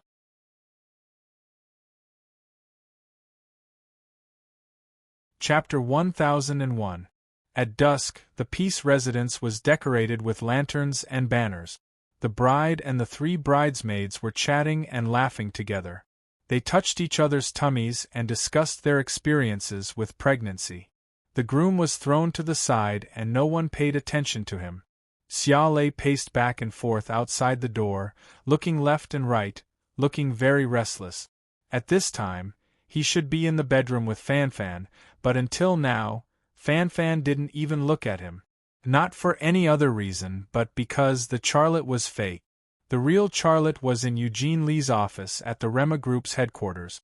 The FA organization and the Hattori family's operation failed, and the CIB's Kyoto intelligence station would definitely contact him to investigate the reason and make up for their mistake. And what he was waiting for was the messenger pigeon to appear. He had waited for an hour, but the pigeon still hadn't appeared. But he wasn't in a hurry. He didn't even wake up Xiao Qian to steal the intelligence from the CIB's Kyoto intelligence station. Waking up Xiao Qian and stealing the intelligence from the CIB could only be done once. After that, Xiao Qian would be discovered and then eliminated. So in a situation where it could only be used once, he had to wake up Xiao Qian at the most critical moment. While waiting, he didn't stay idle. He had begun to browse the equipment suppliers around the world, looking for equipment suitable for the production of mystical gold and drones. Of course, no matter what equipment came to Rema Group, it would be modified. Only the modified equipment could be considered Rema Group's own equipment, and only then could it meet Rema Group's own production standards. Although the state would provide all the equipment that Rema Group needed, there was a certain gap between the domestic equipment and the advanced level of foreign equipment. There would be more areas that needed to be modified, which would increase his workload. Therefore, he was willing to pay a higher price to import some equipment from abroad. After a while, the sky gradually darkened. Did I make a wrong judgment, and the CIB's people won't contact me? Charlotte's confidence was shaken. After sitting for a while, he got up and prepared to leave. At this moment, a pigeon flew in and landed on Eugene Lee's desk. Hidden in the dove's anklet was a piece of paper, visible at a glance. Coo-coo, coo-coo. The pigeon let out a cry, as if urging Charlotte to remove the note from its anklet. Charlotte grabbed it and removed the note. The numbers on the paper were 66, 39, 28, 56. Just like last time, the content of the note was still the code on the page. Charlotte did not need to flip through the French version of Mysterious Island at all. With just a thought, the entire French version of Mysterious Island appeared in his mind. He quickly found the corresponding word for the page code written on the note, and the translated content also appeared in his mind. The content of his translation was, "Tomorrow afternoon at 2 o'clock, Mushianu Great Wall." The pigeon that Charlotte released left Eugene Lee's office. When he returned to Ping and residence, Charlotte had already returned to his original appearance. Before he returned, Ryu Youngnam had already left after receiving the notification. When he walked into the new room, he saw the 4 women in the room, all smiling and chatting happily. "I'm back," Charlotte said. Fan raised her head and glanced at Charlotte. "Masato, don't joke around." Charlotte walked over and slapped her butt. "You can't even recognize your own husband?" A crisp slap sounded. Charlotte's slap was not strong, but the sound was very loud. Fan was stunned for a moment, then suddenly reached out and hugged him. "Haha, who told you to let Ryu Youngnam pretend to be you? It's only right for me to be vigilant. Otherwise, what if he eats the soy milk?" Charlotte gave her but another slap, but this time it was lighter. "We should go back, you should also rest," Liang Xiao said, while giving Jiang Rui and Long Bing a look. "Yes, it's getting late, we should also go back to the room to rest." Long Bing and Jiang Rui understood tacitly, and followed Liang Xiao out. Charlotte shamelessly said, "Why do we have to leave? Isn't it better to sleep together?" "You wish," Liang Xiao said, then left. Jiang Rui and Long Bing also left. When Liang Xiao and Charlotte held a traditional wedding on New Year's Eve, she was with Charlotte. Now that Fan and Charlotte were holding a wedding, of course, she would not interfere. She was now equivalent to the number 1 housekeeper in Charlotte's family, and she had to coordinate the relationship between several women. Walking out of Charlotte and Fan's new house, Liang Xiao took Long Bing's hand. "Bing, tell me, what kind of wedding do you want?" Long Bing shook her head. "I haven't thought about it. It's fine if we don't have a wedding. I don't care, it's just a ceremony." Liang Xiao said, "How can you do that? Weddings are very important to a woman. Think about it, what kind of wedding do you want? Tell me, I will arrange it for you." "Well, let's talk about it when you think about it." Liang Xiao took Jiang Rui's hand again. "Rui, what about you? What kind of wedding do you want?" Jiang Rui said, "I haven't thought about it yet. Let's talk about it when I think about it." Liang Xiao said with a smile, "You must have an idea in your heart. You want to go back to Haizhu and have a wedding in front of your parents, right? No problem. When Charlotte is busy, I will ask him to go to Haizhu with you to have a wedding." Jiang Rui smiled. "Well, thank you, Xiao." Liang Xiao said, "We are a family. Don't be so polite." Suddenly, Fan's voice came from behind. It was a very strange voice. The 3 women turned around at the same time with strange expressions on their faces. Liang Xiao was stunned for a long time before she said, "She really should have her illness treated. Her fighting power is almost 0. Jiang Rui. The next day, in the afternoon, a Buick Enclave was parked in the parking lot of Mushianu Great Wall Scenic Area in the suburbs of the capital. Charlotte got out of the car, bought the ticket, and entered the scenic area. It was the order of Williams, the head of the CIB, not to meet at the CIB intelligence station in the capital. This time, the situation was so serious, but Eugene Lee was not asked to go to Leaves Cafe, which showed how strong Williams's order was. Charlotte climbed up the Great Wall and observed the surrounding environment as he walked. Because it was the Spring Festival, there were many tourists traveling to the Great Wall. The Great Wall was almost crowded, and his eyes were full of black hair. He couldn't walk fast even if he wanted to. But even in such an environment, he could still control the situation. No matter who it was, as long as they were in his field of vision, Their every move couldn't escape his eyes. With the cooperation of his eyes and brain, even if there was a killer hiding in the crowd and wanted to take advantage of the opportunity to attack him, he could find out in advance. The ability of a super brain was beyond the imagination of ordinary people. It didn't take long for Charlotte to find several guests. Those guys were mixed in the crowd, staring at him intentionally or unintentionally. They had cold weapons on them, including knives and shurikens. People from the Hattori family? Discovering the hidden weapons on the stalkers, Charlotte was confused. The elites of the Hattori family are almost dead. Why are there ninjas here? Could it be? He suddenly thought of a person, my Hattori. He couldn't help but feel excited when he thought of the possibility that my Hattori would appear here. As long as he killed my Hattori, the threat of the Hattori family to him would be reduced by at least half. A young man squeezed to Charlotte's side. Charlotte recognized him immediately. He was the waiter he met at Leaves Cafe. He really was from the CIB. Then Charlotte saw the Watcher again. The Watcher stood on a tower with a telescope in his hand. He pretended to look at the scenery, but it seemed like he was actually observing him. What kind of formation is this? Charlotte was inexplicably nervous. He thought to himself, could it be that they have seen through my identity as Eugene Lee? Do they want to attack me here?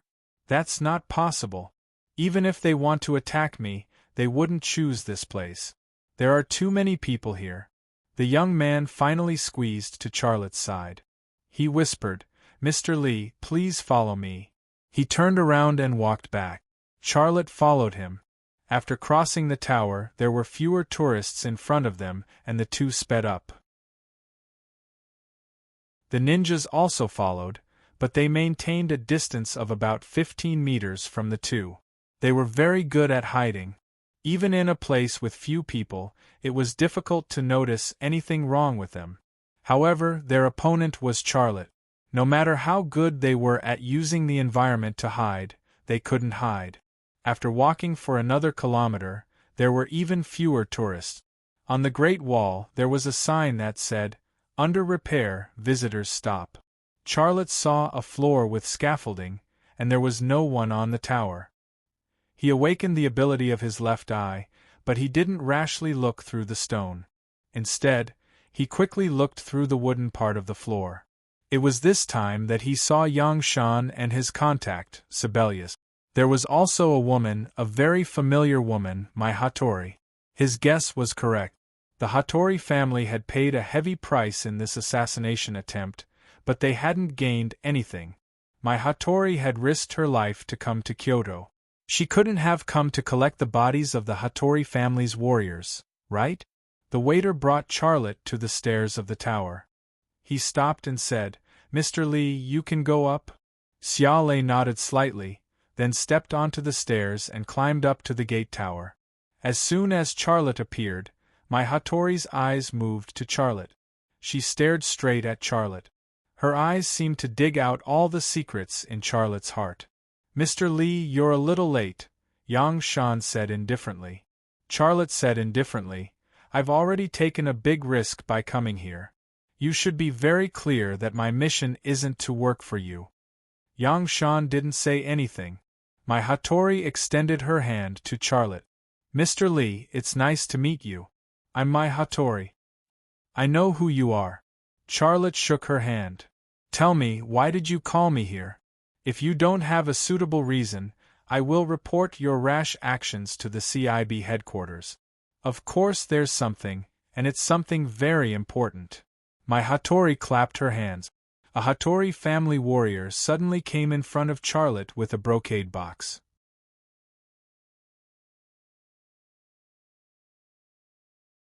Chapter 1002.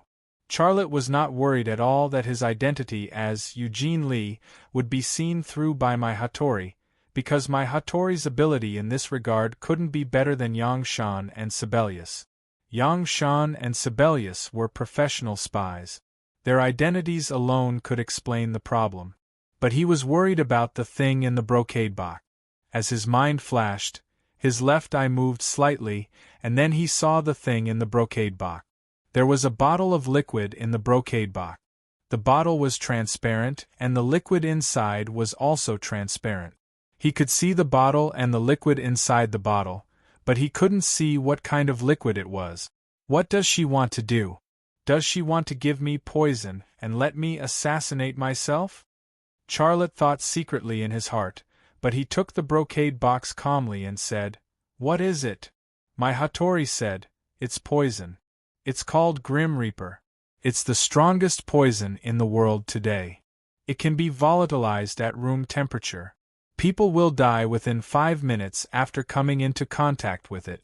Even if they lie in the emergency room of the hospital and receive Grim Reaper will take them away. There is no way to save them." It really was poison, and it was a poison that could spread in the air and kill people. This poison didn't work well in an open environment because the wind would blow it away and dilute it. But if it was in the office, this poison would be impossible to guard against. Charlotte sneered, "Your action failed, and now you want me to assassinate Charlotte. Let's not talk about whether I want to or not. With the characteristic of your poison that can kill people in 5 minutes, I have no chance to escape from Rema Group. Also, this poison of yours can spread through the air, and I was poisoned myself when I poisoned it. What I want to say is, do you think I'm a fool?" "Mr. Lee, please don't misunderstand." My Hattori said, "Of course I have the antidote for you. And this is not my and Mr. Yang's idea. This is Mr. Williams's idea." "How is that possible?" Charlotte pretended to reject the idea. Yang Shan took out a satellite phone and dialed a number. Then, he handed the satellite phone to Charlotte. "Answer the phone." Charlotte answered the phone, and Williams' voice came through the phone. "Lee, it's Williams." "Mr. Williams." Charlotte went straight to the point. "Is this all true?" Williams' voice said, "It's true. This is a new plan, Codes. You are the most important part of this plan, and only you have the chance to kill Charlotte now. But it wasn't easy for me. I know what you want to say, and I completely understand what you're thinking, but this is the common wish of the White House and the Pentagon. In addition, if you do well enough, you won't be discovered. Even if Charlotte dies, China will not stop the production of the new material. At that time, you may even become the person in charge of that project. We have analyzed that after Charlotte dies, the probability of you stealing the formula and production technology of Secret Gold X will reach 95%. So, carry out the mission, Williams said. Yes. Charlotte said, but, Williams said, I know what you want. What I want to tell you is that the funds for this operation came from Lockheed Martin Corporation, Boeing, Raytheon, Northrop Grumman, and General Dynamics. They have provided you with a reward of $100 million and will give you 1/10 of it in advance. After completing this mission, you can enjoy your life to the fullest. Charlotte pretended to be excited.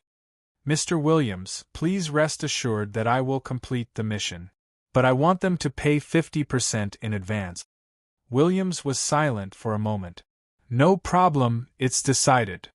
Goodbye, Mr. Williams. Charlotte handed the satellite phone back to Yang Shan. After talking to Williams, Charlotte had a comprehensive understanding of the whole matter.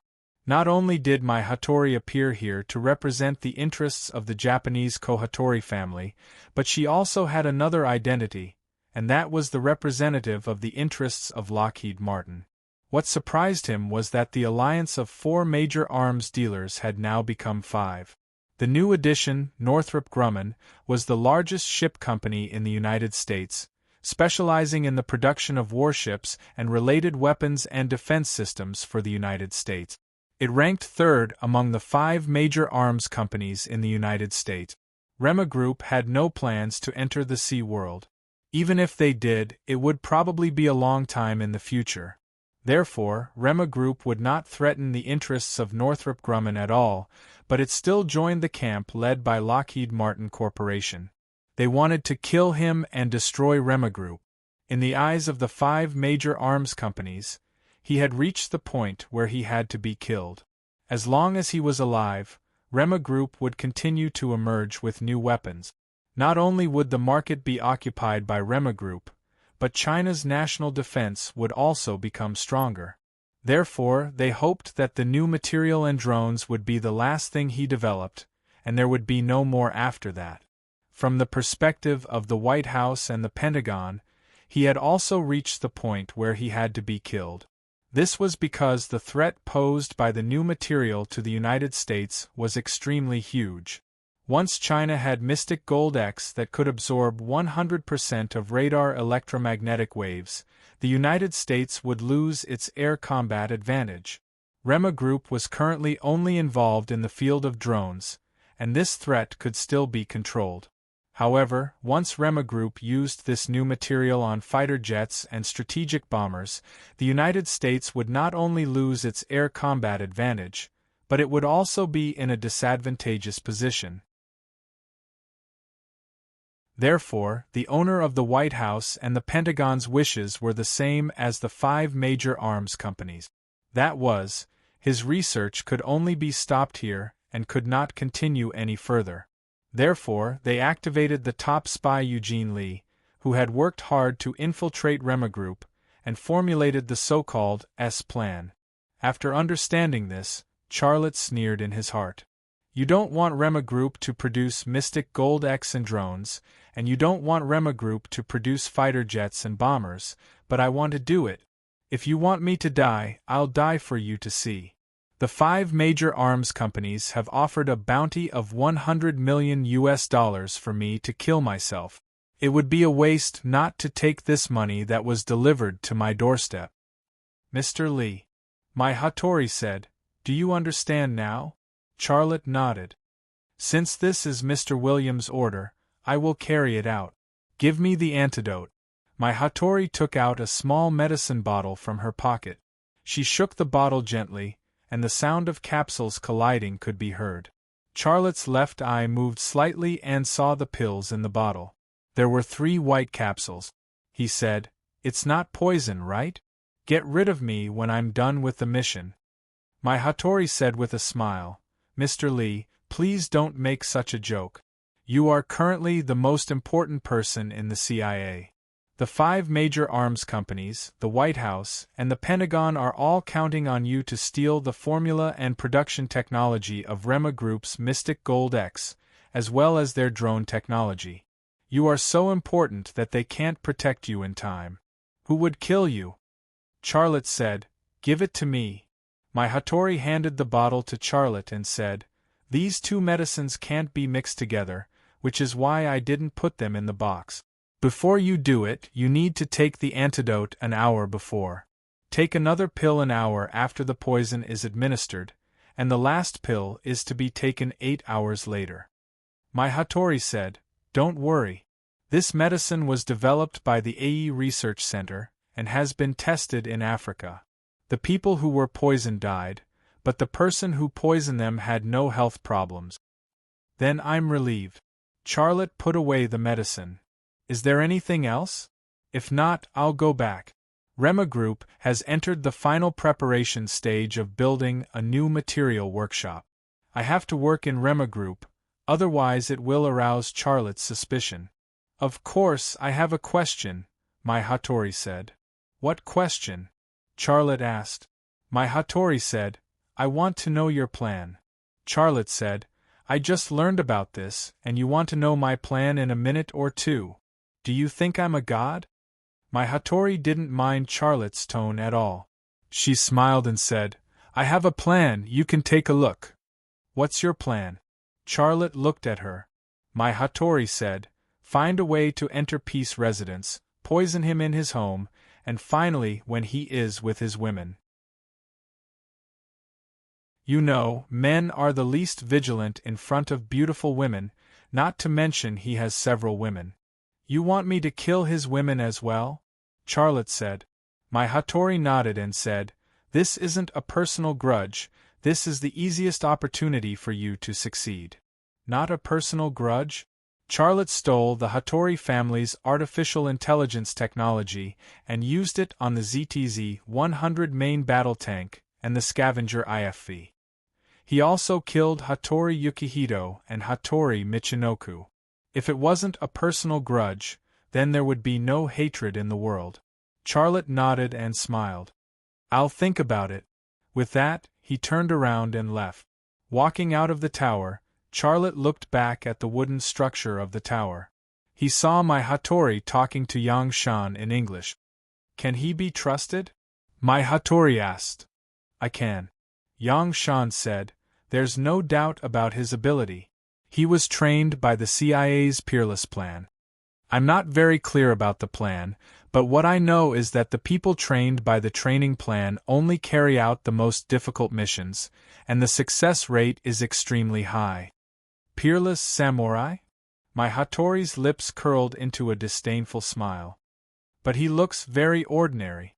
Yang Shan said, you can't measure him by the standards of a combat agent or an assassin. The missions he carries out are different in nature. Maybe. My Hattori said, he's hiding his strength. He has a very special temperament. No matter what level of spy he is, once he gets the material formula and production process of Rema Group's Secret Gold X, he has to. Yang Shan nodded. Charlotte retracted his gaze and strode away. If it wasn't for the conversation between my Hattori and Yang Shan, he wouldn't have known that Eugene Lee was a high-level spy trained by the Peerless Plan. This kind of information seemed meaningless, but it wasn't the case. The Peerless Plan wouldn't only train a spy like Eugene Lee. There must be others. Right now, Eugene Lee was given the mission to assassinate him. It was hard to guarantee that the CIB wouldn't send another Peerless Samurai to infiltrate the Rema Group to replace Eugene Lee. After all, Eugene Lee was likely to die due to the failure of the mission. And the probability of this happening was actually very high because the Rema Group needed to recruit a lot of employees. This time, I can't be careless with the recruitment. Since you have an S-plan, I will add AB to your S-plan. Xia Lei's lips curled into a cold smile.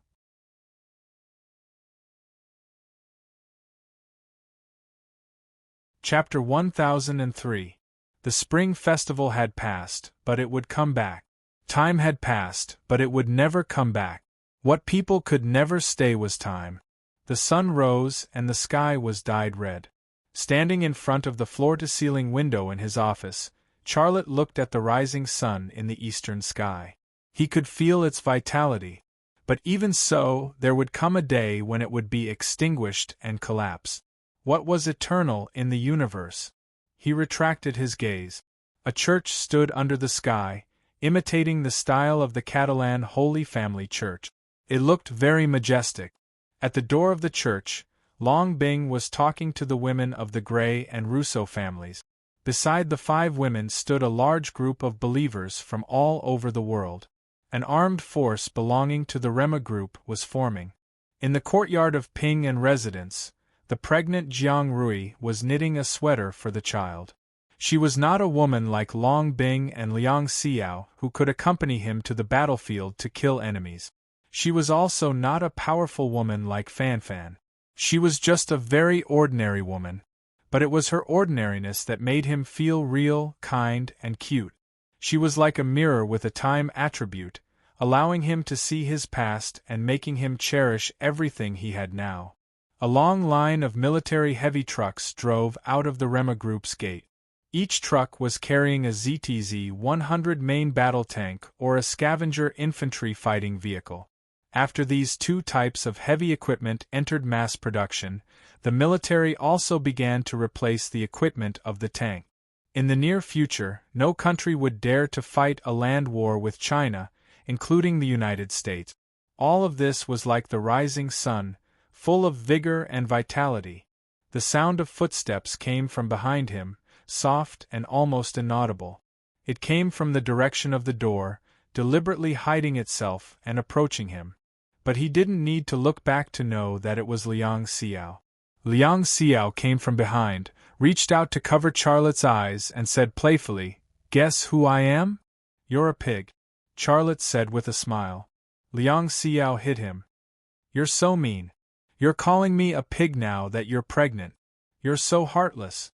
Charlotte turned around and hugged her. You've always been a pig. Liang Xiao winked at him. She had always been a pig in the Zodiac Squad. Charlotte was right about this.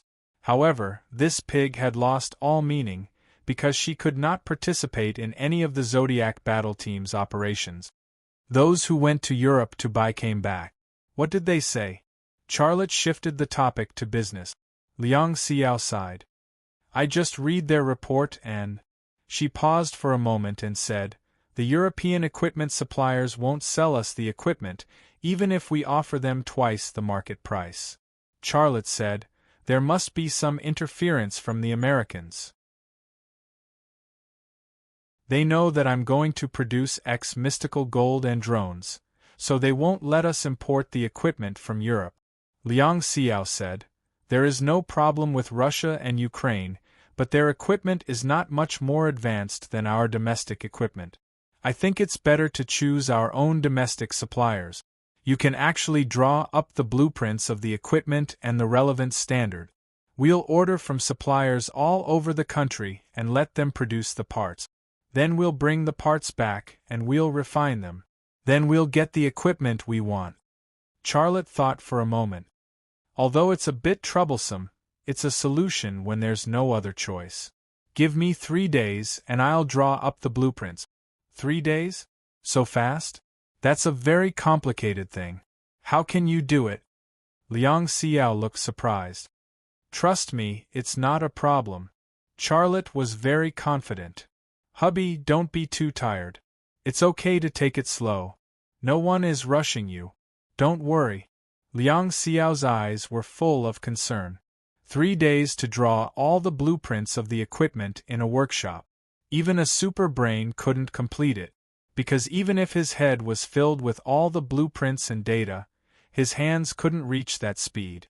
Not to mention drawing on paper, even drawing on a computer was impossible. This was Liang Xiao's opinion. However, Charlotte had his own way to solve this problem. Don't worry about me. I know what I'm doing. But 3 days. The material workshop needs so much equipment.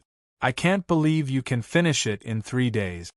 Liang Xiao stared at her man, as if she was testing whether her man was joking with her.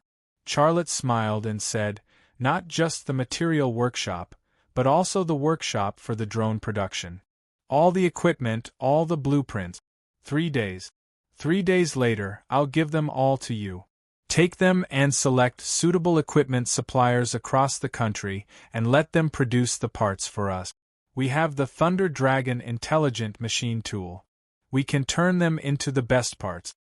Liang Xiao rolled her eyes at Charlotte. Hubby, can't you tell me all at once? Why do you have to keep me in suspense? Tell me, what are you going to do? Charlotte just pointed at the hacker's computer on the desk. Liang Xiao was stunned for a moment. However, she was a smart woman. She quickly understood. A bad woman smile appeared on her face. So you're not talking about drawing, but stealing. Charlotte smiled and said, what's stealing? It sounds so bad. It's copying. Yes, it's copying. I said it wrong. Hubby, I'll go make you a cup of tea and then bring a stool to see if you can copy it, okay? Liang Xiao came to please her man again. Charlotte smiled. Okay, no problem. Liang Xiao went to make tea for Charlotte, while Charlotte turned on his hacker's computer and began to prepare for his copying work. The Americans could send Eugene Lee to steal Rema Group's secrets, and he could use the same method to return the favor. However, this time, the scope of his attack was not limited to the United States, but the United States and Europe. It was very difficult to use hacking methods to attack places like the CIA and Lockheed Martin Corporation. There was no chance that he wouldn't be discovered. However, attacking some specific equipment suppliers and material manufacturers was as easy as going to the supermarket for him.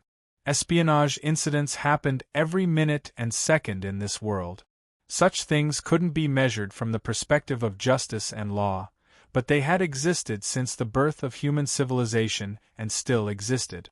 Who could criticize such an existence from the perspective of law and justice? When Liang Xiao brought a cup of Tai Guanyin to the desk, Charlotte had already started working. In just 5 minutes, he entered the file system of an equipment supplier in France, and then searched for the graphic files of several kinds of equipment he needed. After finding them, he copied them. It was that simple. When can I be as good as you? Liang Xiao was very envious of Charlotte's ability in the field of hacking. Charlotte said, I'm afraid you can't, but your son can definitely do it. In the future, you can train him into a very good hacker. Wouldn't that satisfy your wish? My father will beat me to death. He has already made plans for his child to learn Wing Chun Kung Fu. I'm really worried that if I have a daughter, will he be angry to death? Liang Xiao said. Charlotte looked at her big belly and said with a smile, Don't worry, it's a son. Liang Xiao leaned her head on Charlotte's shoulder and said with a happy expression, Well, I believe you. I believe everything you say. Charlotte not only knew that Liang Xiao was pregnant with a son, but he also knew whether the other 3 women were pregnant with a boy or a girl. After all, he only needed to use his X-ray vision to see it.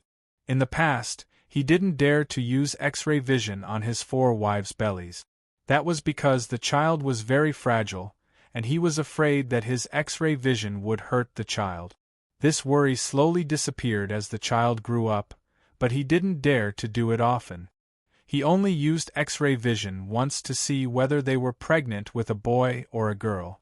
4 pregnant women, Liang Xiao was pregnant with a boy, Long Bing was pregnant with a boy, and Jiang Rui and Fan Fan were pregnant with a girl.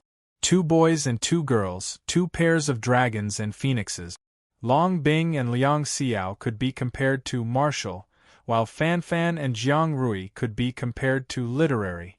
Martial gave birth to a child, and literary gave birth to a daughter. It was a perfect result.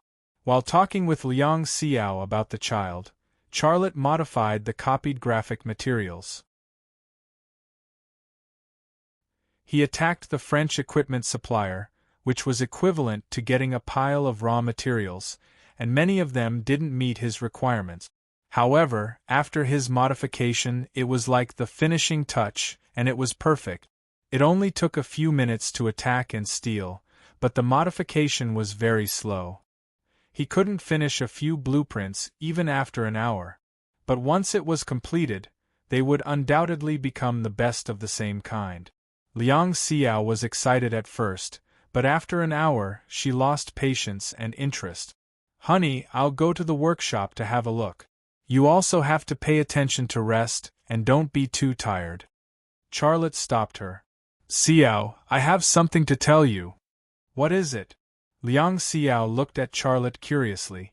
Charlotte was silent for a moment before saying, Help me prepare a funeral. Liang Xiao was stunned. You heard me right. Charlotte looked serious. Help me prepare a funeral. It doesn't need the grandest kind, as long as it's lively. Liang Xiao suddenly hit Charlotte's head with her fist, and a layer of mist appeared in her eyes. What nonsense are you talking about? I don't want to hear this, and I won't allow you to talk nonsense. If you leave, what will happen to our children? What about Fan Fan, Frosty, and Rui? What about their children? Idiot, let me finish what I have to say. Charlotte took her hand, pulled her onto his lap, and then whispered in her ear, It's like this. There were tears in Liang Xiao's eyes, but as Charlotte told her the truth, the tears in her eyes disappeared. The CIB and the 5 major arms companies jointly formulated Plan S, which was executed by Eugene Lee. The ultimate goal of this plan was to assassinate Charlotte. It was difficult to refuse the other party's hospitality, so how could Charlotte not cooperate with them? Why should I cooperate with them? After listening to Charlotte's words, Liang Xiao was puzzled. You can completely ignore them, and you can even directly destroy the CIB intelligence station in the capital. Charlotte said, after destroying the CIB intelligence station in the capital, they will build another one. I will cooperate with them and die once for them to see. If I die, they will let down their guard, and then… What do you want to do? We'll talk about it when the time comes. Charlotte said. In fact, he already had a complete plan in his heart, but he didn't want to say it because Liang Xiao and the others would be worried. Then when do you plan to? Liang Xiao couldn't say the word die. Charlotte said, in a week, when I have arranged everything, I can. Liang Xiao suddenly covered Charlotte's mouth. I won't allow you to say that word. Charlotte smiled, and his heart warmed.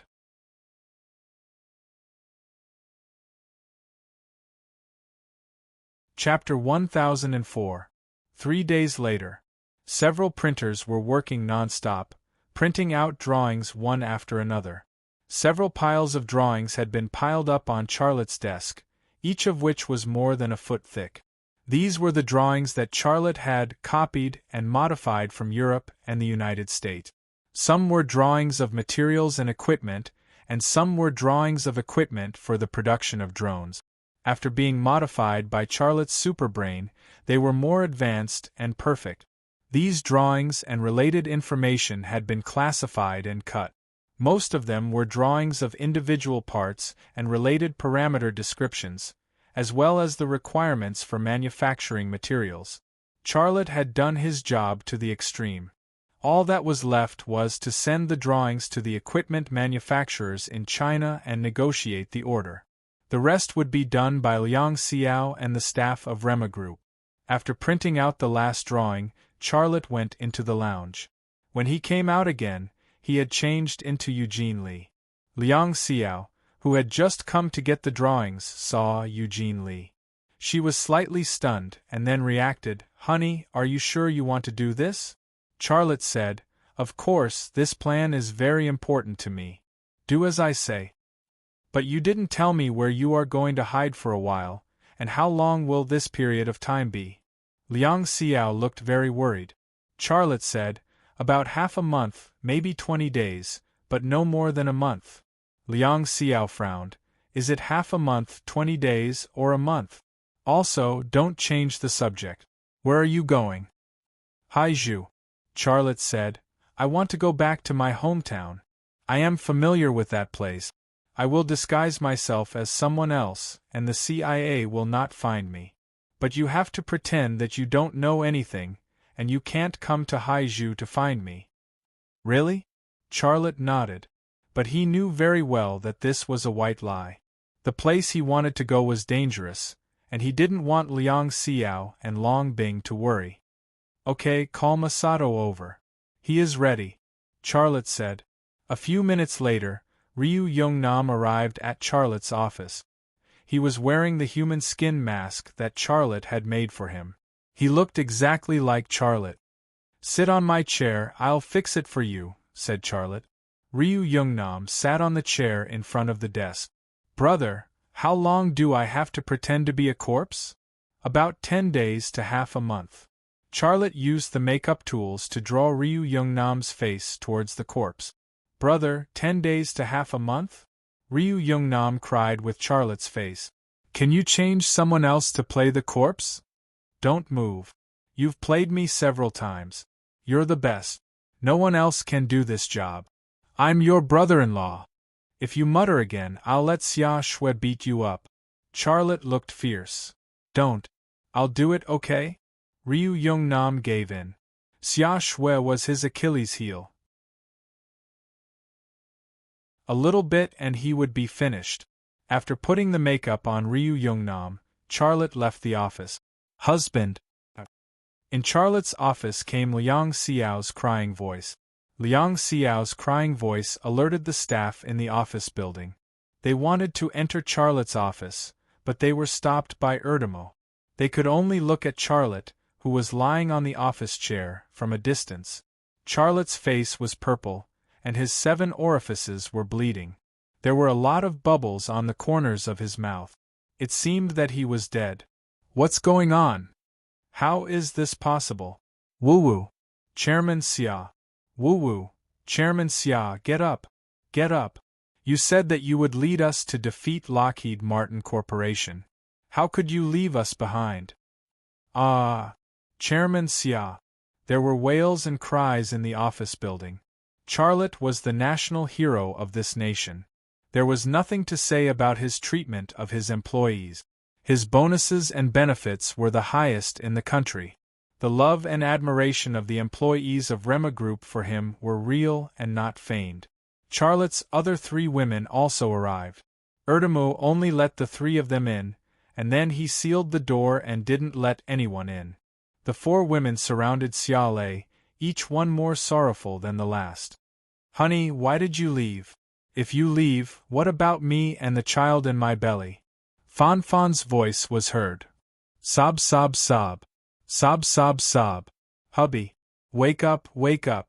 Sob, sob, sob, sob, sob, sob. Get up. I won't let you die. Who did this? I'm going to kill them. Woo-woo." Long Bing Bing's voice was heard. "Honey, honey. You were fine just now. Why did you leave in a blink of an eye?" Woo-woo. Liang Xiao's voice was heard. The 4 women had different personalities and different crying styles. It seemed that they were affected by the 4 women, and more people began to cry. For a moment, the Rema Group was shrouded in a gloomy and sorrowful atmosphere. More than 10 minutes later, 2 helicopters flew to an open space in the Rema Group. Tang Yuyan and Sherboran jumped out of one of the helicopters and ran to the Rema Group's headquarters. Tang Yuyan ran at the front, crying as she ran. "You bastard, you bastard! How could you die?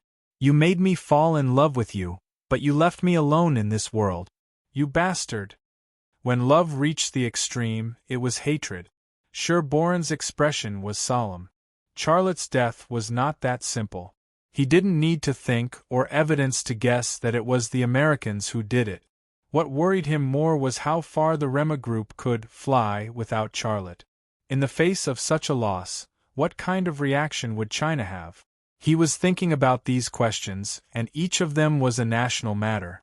Behind Sherboran, the medical staff from Innings 101 followed closely from the other helicopter. Some of them were carrying first aid kits, and some were carrying first aid stretchers. "All of you, get out of my way!" Tang Yuyan shouted at the Rema Group employees, who were crowded in the corridor, when she rushed to the top floor.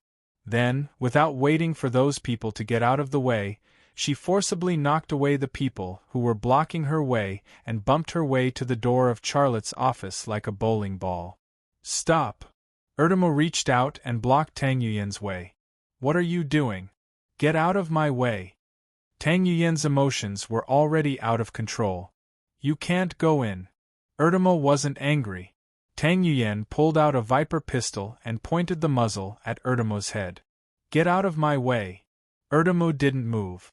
"You can't go in. Who dares to block my way? Arrest him." Sherboran rushed over, his face full of anger. At this time, Fan Fan finally left Charlotte's side and went behind Erdemo. "He is carrying out my orders." She didn't know why, but after hearing her say that, Tang Yuyan wanted to shoot her. "Bureau Chief Fan Fan, do you know what you are doing?" Sherboran shouted at Fan Fan. This was a serious matter, and he couldn't control his emotions. Fan Fan wiped away her tears. "My husband is dead. I don't want you to disturb him. It is because he is dead that we are here to investigate. We want to avenge Charlotte. Also, without the doctor's confirmation, what if he still has a chance of survival? Get out of my way." Sherboran's tone was pleading. What he said was reasonable and reasonable. However, Fan Fan didn't appreciate it at all. She said, "The doctor from Rema Group has already checked and confirmed that there is no doubt. In addition, I have already reported to the higher-up. Soon, there will be a special task force here. 101 Innings has no right to participate in this matter." Tang Yuyan was so angry that tears flowed down her face. Her beloved had left this world, and he was just a few meters away, but she was even blocked from seeing him for the last time. Her heart felt as if it was being cut by a knife. "Tang Yuyan, put away the gun." Fan Fan was angry. "Let me tell you, this is not my intention, it is the higher-up's intention. If you want to force your way in, you will bear the consequences." Tang Yuyan suddenly reached out and pushed Erdemo. Before Erdemo could react, Boren grabbed her hand. Yu Yen, don't be impulsive. Since it is the higher-up's intention, then we will watch outside and wait for instructions. Tang Yuyen gritted her teeth. Her heart was bleeding. She couldn't wait to kick Erdemo and Fanfan in front of her, and then rush to Charlotte's side, hold him in her arms and send him off. However, just after this impulse appeared in her heart, the appearance of Tang Yunhai and Tang Tianlong suddenly flashed in her mind, as well as the Tang family, and the impulse in her heart calmed down. This was the decision of the higher-up. Even 101 innings had no right to investigate this matter. If she forced her way in, would her position as the director of 101 innings still be hers? She had told Charlotte that she might leave the Tang sect. It was easy to say, but it was really difficult to do it. Boren was worried that Tang Yuyen would lose control again. He pulled Tang Yuyen to the window and whispered in her ear, "Do you still remember that Forsen exploded on the Bo Ao tire? Charlotte is a human who has evolved ahead of time. His body is a treasure, and even his corpse has an inestimable value. The higher-ups will definitely take his body away for research. You can't resist at all." Woo-woo. Tang Yuyen threw herself on Boren's shoulder and buried her head in pain. "Godfather, how could he die? Whoa. I love him so much, I can't live without him. Whoa." Boren wanted to comfort her, but he didn't know how. All the words seemed to be useless in this matter. Not long after, in less than 10 minutes, another heavy-duty helicopter flew over. More than a dozen people from unknown departments got off the helicopter. They were all wearing dark suits and sunglasses, and they looked very cold. They showed a piece of paper to Fanfan, and then took away Charlotte's body. Fanfan followed them. Liang Xiao, Long Bing, and Jiang Rui were still crying in the office, looking heartbroken. On the heavy helicopter, Charlotte's body suddenly opened half of his eyes. "Sister-in-law, where are we going?" "Funeral home. You have to continue acting." Fanfan said, "Next time, take some sleeping pills." Ryu Youngnam.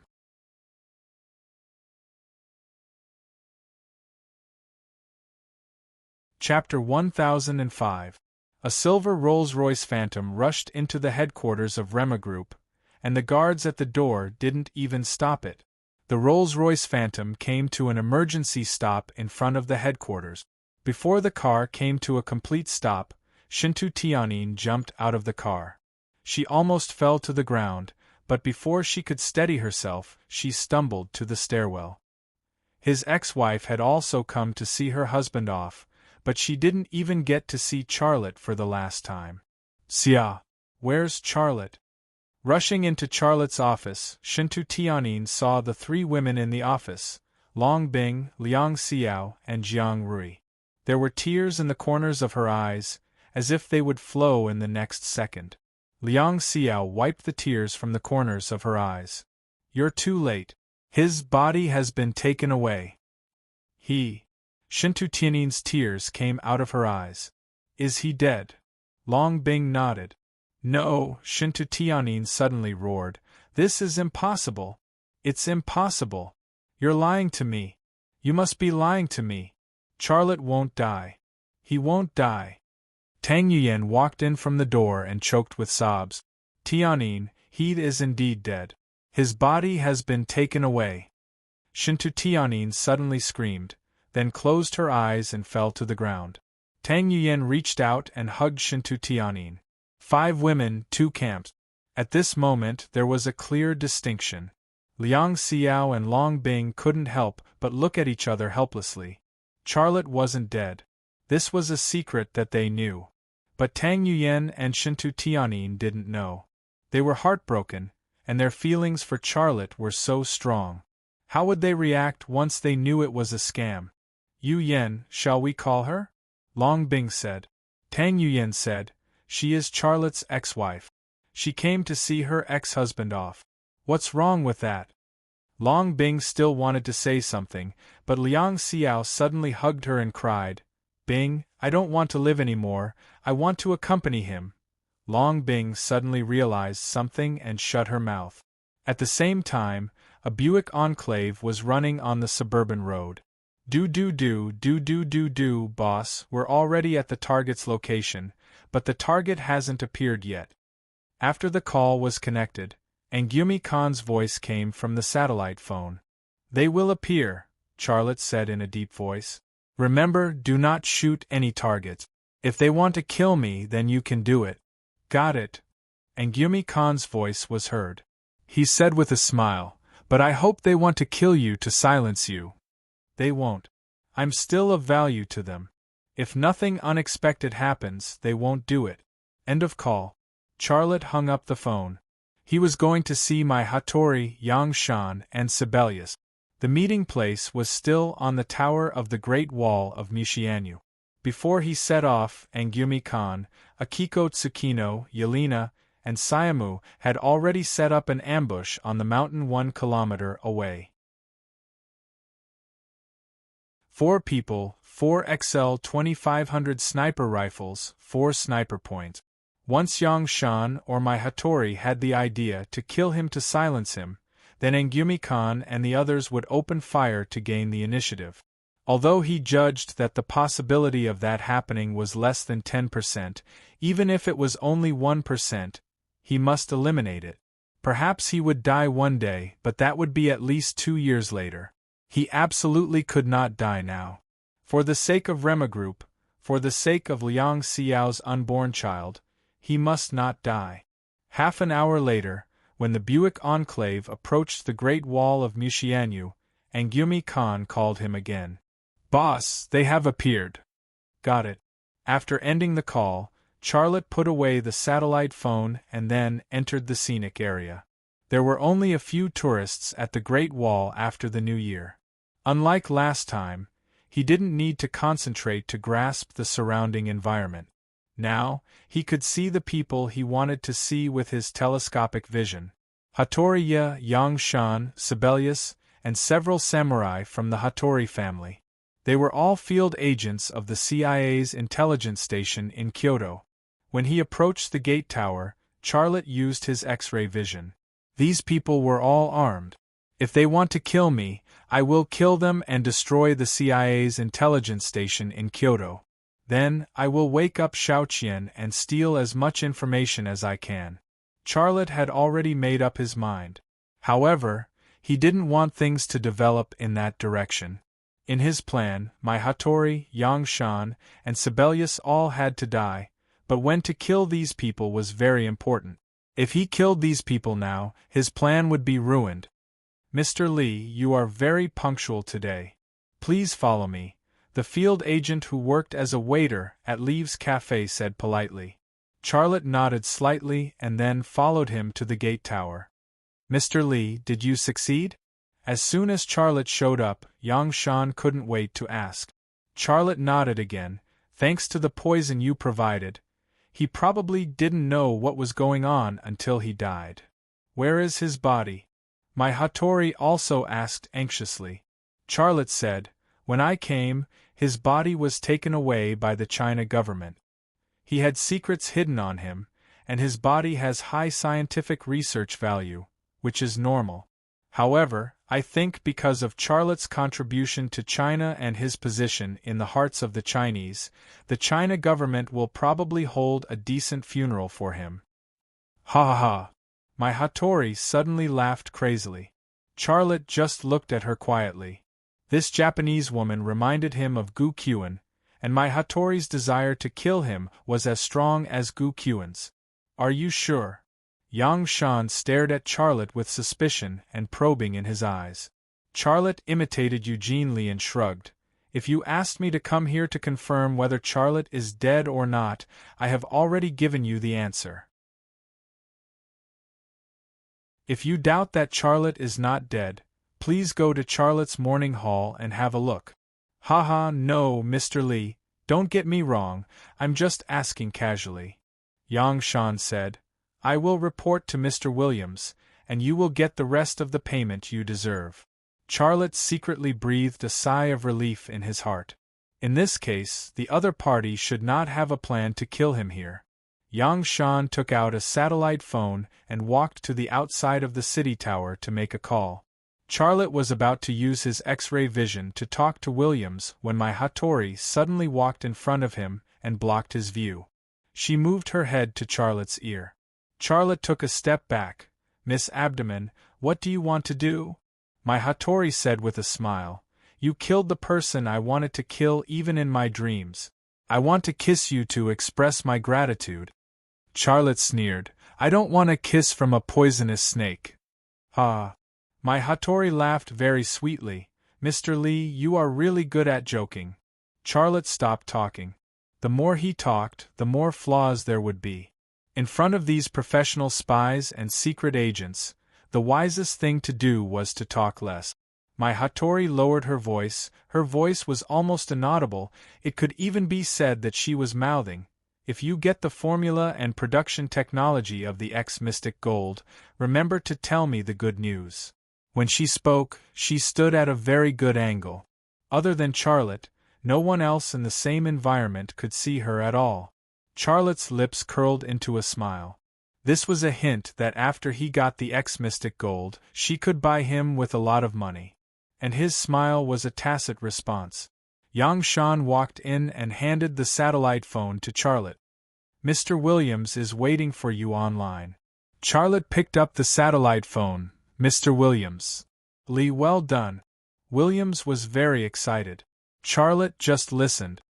"I want to know more about the situation." Williams quickly calmed down. "Were you discovered?" Charlotte was very clear that if he said he was discovered, the people here would attack him. He said calmly, "I left very cleanly and didn't leave any traces. Even if 101 Innings investigates, the person they suspect is definitely not me." "Can you continue to complete your mission?" Williams asked. Charlotte said, "Of course not. Charlotte is already dead. Rema Group's new material workshop is about to be built. I am the person in charge of this project. I am confident that I can get the formula and production technology of the X-Mystic Gold." "That's good. Don't contact Yang Shan in the future until you steal the formula and production technology of the X-Mystic Gold," Williams said. Charlotte said, "Mr. Williams, I have already killed Charlotte. My bonus, no problem at all. Just wait for our final step to confirm Charlotte's death. Then you will receive the rest of the payment," Williams said. Charlotte thought of the patient and patient observer. The CIB intelligence station in Kyoto would send someone to investigate his death. That person was probably the first candidate. However, he was not worried at all that there would be any problems in this regard because the observer would not be able to come into contact with his corpse. Thinking of this problem, Charlotte frowned. "Mr. Williams, this is different from our original agreement. I risked my life to get this bonus. If I can't get it—" He did not finish his threat, but he believed that Williams must have understood.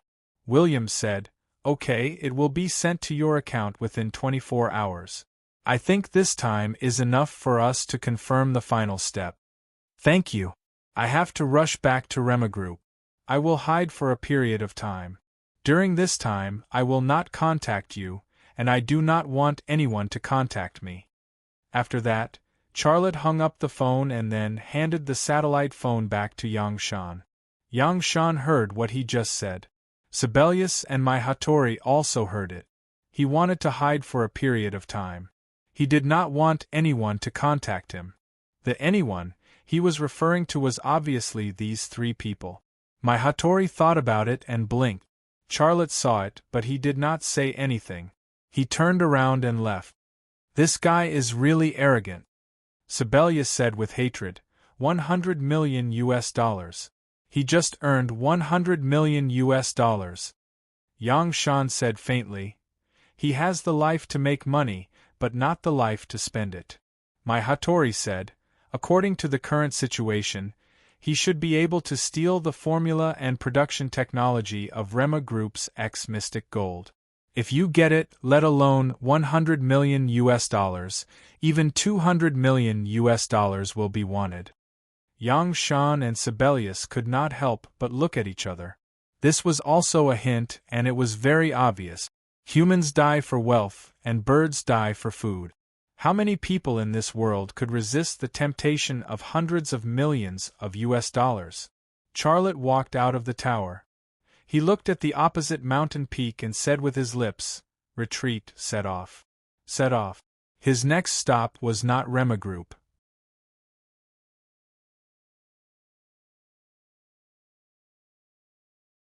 Chapter 1006. 2 days later, in Jerusalem, a Jeep Wrangler drove out of the city of Jerusalem and headed east. There were 5 people in the car, and Charlotte was driving. Yelena, Angumi Khan, Sayamu, and Akiko Tsukino were sitting in the car, enjoying the ride provided by Charlotte. Any one of the 4 members of the Zodiac team could drive, but they had no idea where Charlotte was going. Not to mention specific coordinates, they didn't even have a general direction. In such a situation, only Charlotte could drive himself. Charlotte was going to the pyramid-shaped tomb where the E-capsule had been excavated, but he didn't know the specific location. His only reference was the Church of the Holy Sepulchre in Jerusalem. "Boss, where are we going?" Sayamu asked. "I don't know," Charlotte said. He glanced back in the rearview mirror and saw that the Church of the Holy Sepulchre had been left far behind. "There's not even a name?" Sayamu said. Charlotte shook his head. Akiko Tsukino said, "Sayamu, don't ask. Boss will take us to where?" "Ah." Angumi Khan laughed. "You monkey, stop laughing. Your laughter is so unpleasant," Akiko Tsukino said as she glared at Angumi Khan. The 5 people in the car were all unfamiliar faces, and each of them had a delicate human skin mask on their faces. This disguise was necessary. They had to avoid the eyes of the Israeli Mossad and the CIA's intelligence agent. After the car drove forward for a distance, a barren hill appeared in front of them, and the road around the hill was cut off. Next to the roadbed dug by the excavator stood a warning sign, written in Hebrew and English. "Address disaster area ahead, please make a detour." "There's no other way." Sayamu said, "Boss, we have to find another way." Charlotte stopped the car and looked up at the mountain outside the window. He seemed to be thinking about something. The content of the video appeared in his mind. In the video, an archaeologist named George stood on a hillside and looked back at the Church of the Holy Sepulchre in Jerusalem. "Boss!" Sayamu's voice rang out. Charlotte came back to his senses. He suddenly drove the Jeep Wrangler out of the road and headed towards the foot of the mountain. The rocks on the ground made the Jeep Wrangler shake, and Yelena accidentally hit her head. Fortunately, it only took a few minutes for the Jeep Wrangler to arrive at the foot of the mountain from the wasteland. Charlotte opened the door and got out of the car. He said, "Let's get out. We have to go over this mountain." The 4 members of the Zodiac team got out of the car and took out their respective equipment bags from the trunk. "Boss, where are we going?" Akiko Tsukino could not help but ask. Charlotte first looked back in the direction of the Church of the Holy Sepulchre, then pointed to the mountain in front of him and said, "There is a pyramid in this mountain. That's where I'm going." "Wow." Angumi Khan's voice was very exaggerated. "A pyramid? And it's a pyramid in the middle of a mountain. Boss, I believe everything you said, except this one." Yelena and Sayamu also had a look of disbelief. A pyramid was hidden in the belly of a mountain. Such a thing sounded very strange. Anyone with a normal mind would not believe it. "Let's go. You'll know when we get there." Charlotte did not explain too much. He carried his equipment bag and climbed up the mountain. The 4 members of the Zodiac team followed behind Charlotte as they climbed up the mountain. "What is the boss doing?" Sayamu said, "China is holding a funeral for the boss. He came to this remote place to find some pyramid. I don't understand what he wants."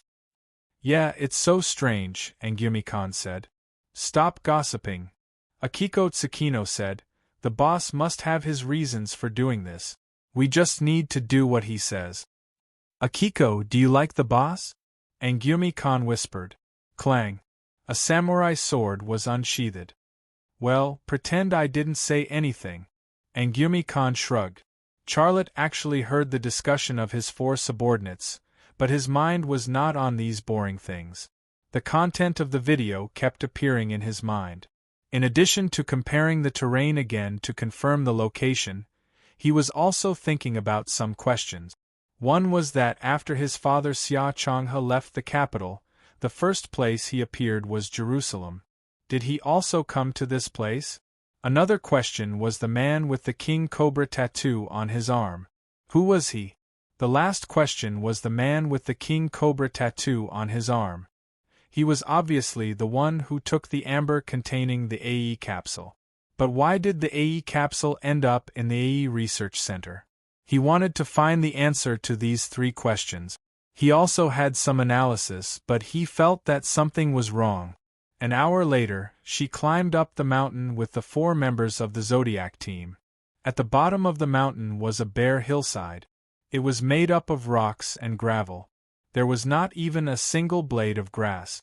At the bottom of the hillside was a small valley surrounded by mountains.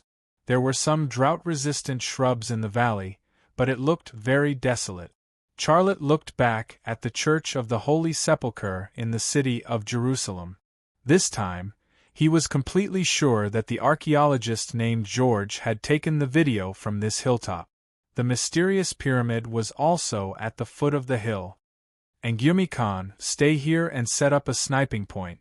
If anything happens, contact us immediately, said Charlotte. Okay, no problem, said Gyumi-kan. He actually wanted to go in and take a look, but this was Charlotte's arrangement. He had to obey. Charlotte pointed in the direction of the valley entrance. Yelena, you guard that place. If anything happens, contact me immediately. No problem, leave it to me.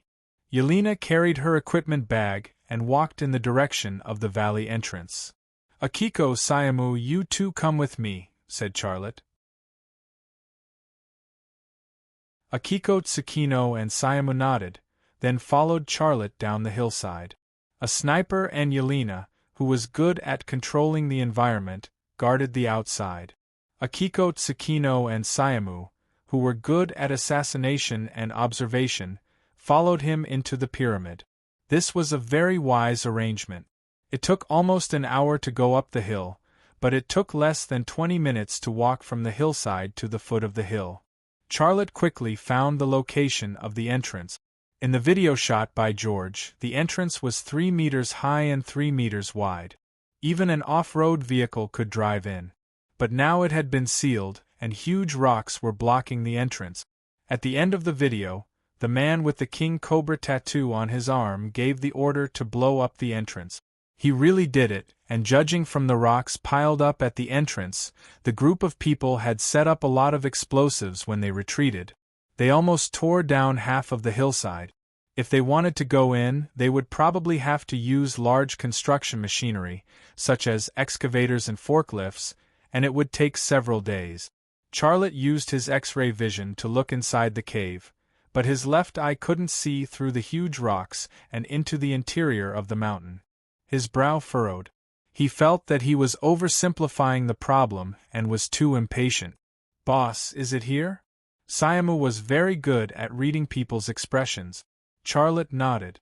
It's here, but we can't go in. Sayamu said, I'm afraid we have to use construction machinery, but it's not far from Jerusalem.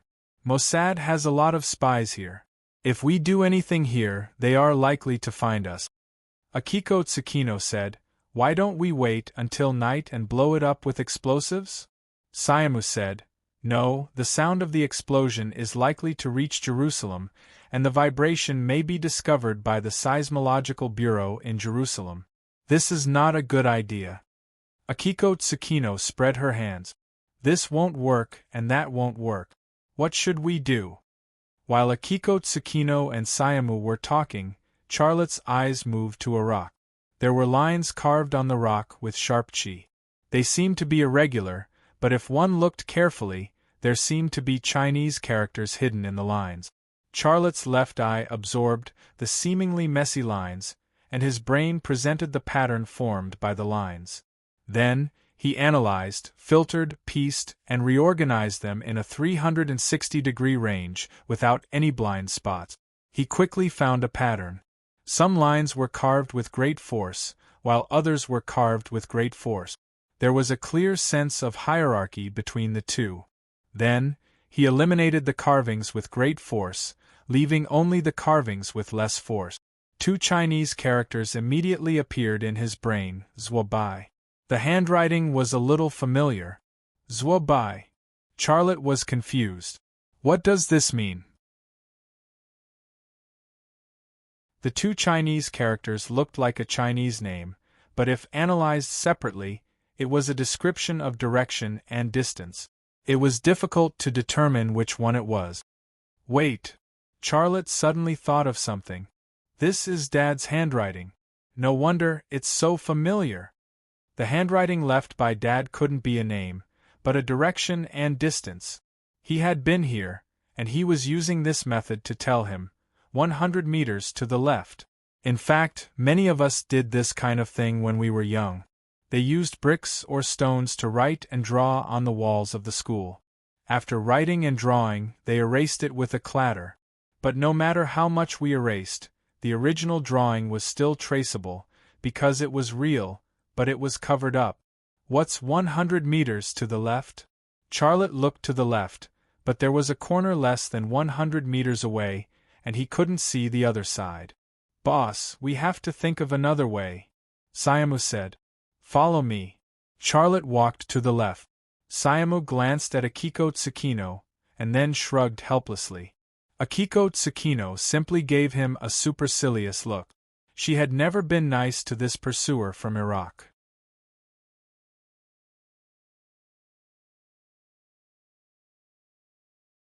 Chapter 1007. After turning the corner of the hillside, there was a nearly vertical cliff about 30 meters in front of him. It was about 500 meters high, and it almost occupied the other side of the mountain. It gave people the feeling that the front of the mountain was normal, but the back of the mountain had been split open by some god with a giant axe. The power of nature was always awe-inspiring. Charlotte walked quickly towards the cliff, observing it as he walked. He found that the surface of the cliff was very smooth, and there were very few protruding places, and there were very few cracks. Even a professional rock climber would not be able to climb up such a steep and smooth cliff without professional aid. When he arrived at the foot of the cliff, Charlotte moved his gaze to the ground. He quickly found a new clue. At the beginning of the cliff, there were 3 stacked stones, 2 at the bottom and 1 at the top, looking like a triangle. Dad Xia Changhe first left a hidden Zhuobai at the entrance of the cave, and here there was a triangle formed by the stones. This hint was obvious enough. There was a hidden entrance on top of the cliff. This secret was probably not known by the man with the king cobra tattoo. Akiko Tsukino and Sayamo also raised their heads to look at the cliff above. Boss, you're not going to tell me that there's an entrance up here, are you? Sayamo said. Yes, there's an entrance up here, Charlotte said. His gaze quickly searched the cliff, looking for the exact location of the entrance. Boss, you've never been here before. How do you know there's an entrance up here? Akiko Tsukino asked curiously. Charlotte said, My dad told me. Did you see the lines on the stone just now? That was the clue he left for me. I remember now. I did see some lines on a stone, but I thought it was just some bored kid's carving, but you actually found a clue from those lines. How did you do it? Sayamo was also very curious. He had always been proud of his observation skills, but he found that his observation skills were simply too weak in front of Charlotte. Just observe carefully, Charlotte said. He quickly ended his search, and the results of the search made him depressed. He had used all the abilities of his left eye, but be it the telescopic, X-ray, or microvision abilities, he could not see any obvious entrance. The biggest crack on the rock wall could probably fit a snake.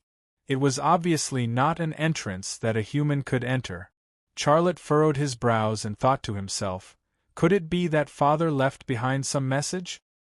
Boss, why don't I climb up and take a look? We can't see what's going on up there from below, Akiko Tsukino said. Charlotte said, Don't worry, this rock wall is extremely difficult to climb. If you don't find the right position, it's very likely that you'll climb in vain, and it's very dangerous. Then let's keep looking. Akiko Tsukino glared at Sayamu. Why are you still standing there? Let's split up and each person will be in charge of one place. Okay, no problem. Sayamu walked to the other side of the rock wall. Akiko Tsukino followed Sayamu, but when she walked to the middle of the rock wall, she stopped. Charlotte's gaze once again fell on the triangle formed by the 3 stones. This time, he used his X-ray ability. It was also this time that he found that the stone above him was also engraved with messy lines. Sure enough, father had left another message. Charlotte ended his X-ray ability. He first picked up the stone and looked at it. Yes, the method he used just now was analyzed, eliminated, and reorganized. A minute later, he got new content. This time, it wasn't the content of Chinese characters, but the content of numbers. 369, 225. His father didn't just casually leave behind this information. He knew that Xia Lei had the ability to see through things, so he left the information here openly. In the eyes of others, it was just a bunch of messy lines, but he knew that Charlotte could get rid of the hidden information. But the question was, what did the 2 sets of numbers he left represent? Charlotte suddenly raised his head, and his vision quickly completed the measurement of the entire rock wall. This rock wall was 539 meters high and 428 meters wide. After completing the measurement, a smile appeared at the corner of his mouth. The 2 sets of numbers left by father represented the height, and the other represented the width. The place where the 2 met was the entrance. Charlotte walked quickly to Akiko Tsukino, who was standing in the middle of the rock wall. Boss, did you find anything? Akiko Tsukino asked. Charlotte didn't speak. He directly walked over Akiko Tsukino and stopped about 50 meters away from her. He said loudly, Here, I found it. Akiko Tsukino and Sayamu followed him. Charlotte looked up at the rock wall above his head. It's 369 meters at this time of night. Sayamu then took out a telescope from his equipment bag. He looked at it for a while and then said, Boss, you're probably mistaken. This telescope of mine can measure distance. There's nothing at the position you're talking about, just a shiny rock wall. The place that Sayamu observed with the telescope, Charlotte had actually already observed it. At a height of 369 meters, it was indeed a smooth rock wall. But for some reason, he had a strong hunch that there must be some secret hidden there. It might be a mechanism, or it might be a camouflage, but no matter what it was, father couldn't have left those 2 sets of numbers for no reason. He must have left those 2 sets of numbers for a reason. I'll go up and have a look. Akiko Tsukino didn't ask as many questions as Sayamu. Charlotte said that the entrance was there, so she wanted to climb up and prove it to Charlotte. Charlotte said, Let me do it. Akiko Tsukino said, There may be a cliff in this world that I'm not afraid of, but it's definitely not the one in front of me. She didn't even bother to take off her equipment bag. She just took out a pair of special gloves with spikes from the equipment bag, then jumped and lightly stuck to the rock wall. The pair of gloves should be a climbing tool used by ninjas. Be careful. Charlotte didn't expect her to be so anxious and couldn't help but exhort. Akiko Tsukino looked back at Charlotte and smiled, then climbed up. Her speed was very fast, like a gecko sticking to the wall. She crawled on the rock wall, looking very dangerous, but in fact, she was very stable. In a few minutes, Akiko Tsukino climbed to a height of tens of meters. In Sayamu's eyes, she was equivalent to a person on the 7th or 8th floor, but in Charlotte's eyes, she was just a person in front of him. He could clearly see how her hands, feet, and waist coordinated to exert force, but he could also see her full but swaying on the rock wall. "Boss, she likes you," Siamu said. Charlotte smiled bitterly. "It's you who likes her, right?" "Yes, I don't deny that I really like her, but she never likes me." Siamu sighed. "A woman's mind is very difficult to understand, but I know that most women like you, I'm not." "Don't make trouble," Charlotte said. Hee, I won't be jealous. In our place, I can legitimately marry a few wives. You gave me so much money, I don't want to lose out in this regard. Siamu wanted to say something but stopped. "You just what?" "We are all orphans, growing up, we have lived in human lives. This kind of life can't last a lifetime. If possible, boss, let her live a normal life." Siamu said. "Loving someone doesn't necessarily mean having her, as long as she lives well, seeing her happy, that is also a kind of happiness." Charlotte was silent for a moment, then said, "All things have an end, our lives are no exception. You can rest assured, after everything is settled, I will let you live an ordinary and happy life, which is the normal life you said." "Boss, I don't think you understand what I mean," Siamu said. At this time, Akiko Tsukino's voice suddenly came from above. "Boss, help me see if I'm at the place you said I was?" Siamu then picked up his binoculars that can measure distance. However, Xiao Lei only took a glance and said in a loud voice, "Another 50 meters up." "Okay." Akiko Tsukino continued to climb up.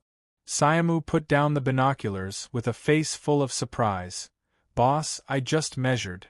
It really is 50 meters, but how did you observe, and also use shadows and reference objects to calculate the approximate correct result?" Charlotte said it very profoundly, but in fact, he only used his telescopic ability. In the blink of an eye, he accurately calculated the distance to the centimeter. However, he didn't say how many centimeters. If he did, then he wouldn't be able to fool Siamu. Akiko Tsukino quickly climbed to the accurate position. She took out the rope from her backpack and then lowered it. But she neglected one point, that is, the rope in her equipment bag was only 100 meters long. It simply couldn't be placed in front of Charlotte and Siamu. "Oh no, I forgot to bring 2 more ropes." Akiko Tsukino looked very regretful. "I'll come down first and climb again with the rope." "No need, wait for me up there." Charlotte also climbed up the rock wall. "Boss, what you're doing is very dangerous," Siamu anxiously said. "It's okay, you stay here and wait, guard here, don't let anyone come close." Charlotte said. "Okay, even if you let me climb, I can't climb up." Siamu said. "Boss, be careful." Akiko Tsukino's voice was full of worry. Charlotte learned the way Akiko Tsukino climbed up. He only saw Akiko Tsukino climb once, but his grasp of the movement reached a near-perfect match. In other words, the ninja climbing technique that Akiko Tsukino had painstakingly practiced since childhood was absorbed by him in the blink of an eye. The only difference between Charlotte and Akiko Tsukino seems to be the pair of ninja climbing gloves with nail teeth, but he has his strengths, that is, his strength and his body's near-perfect coordination and flexibility. His physical condition is completely not comparable to a pair of ninja climbing gloves. Looking at Charlotte climbing up the rock wall like a gecko, Siamu was dumbfounded. Akiko Tsukino was also dumbfounded. She even had an illusion that Charlotte was actually a hidden ninja master. Charlotte quickly climbed to the position where Akiko Tsukino was. The rock that Tsukino Enko had fixed on the rock had even become a rest stop for the two of them to use as leverage. Looking down, Siamu, who was under the rock wall, had become a small toy man. Such a height, don't mention climbing up with bare hands, even people who don't have acrophobia will probably get acrophobia if they come up for a minute. "Boss, is it here?" Akiko Tsukino asked. Charlotte nodded. "It's here. I just knocked on the rock is very thick, there is not a single sound. Could it be that you misinterpreted it?" Akiko Tsukino said. "Let me observe first." Charlotte's left eye moved slightly, awakening the ability of X-ray vision.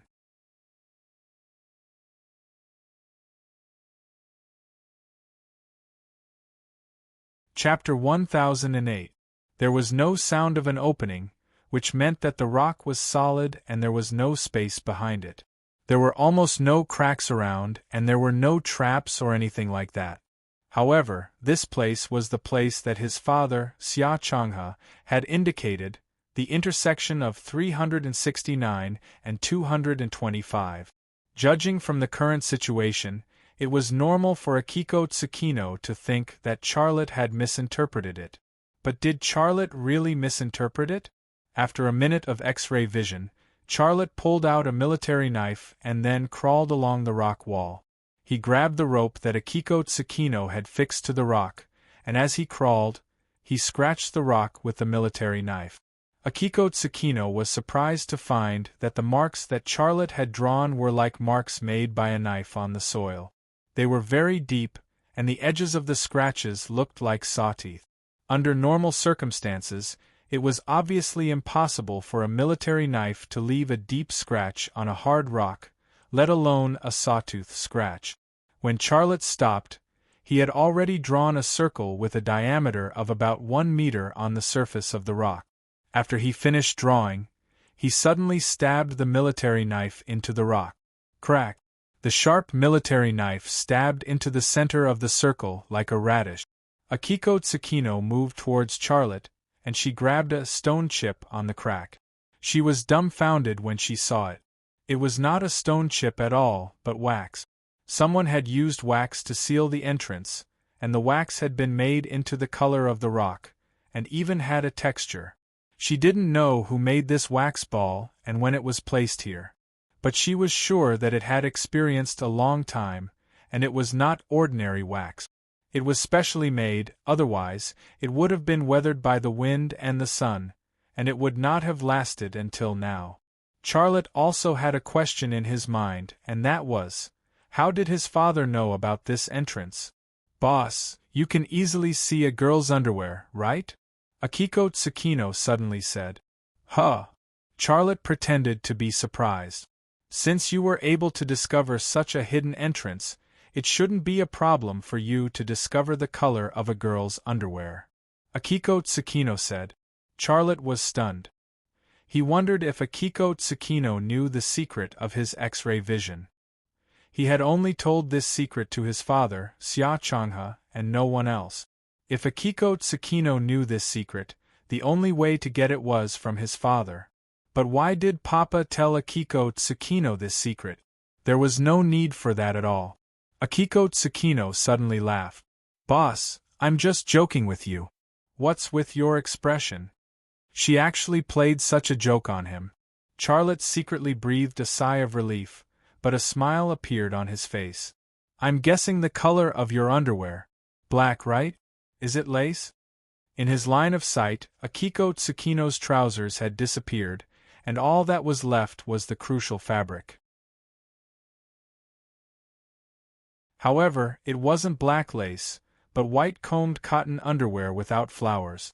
It was very thin, and it couldn't hide the mysterious and mature scenery. It felt like a hazy style of a landscape painter's painting of a hill or something. There was also a bit of fog, grass, streams, and so on. It allowed people to use their endless imagination.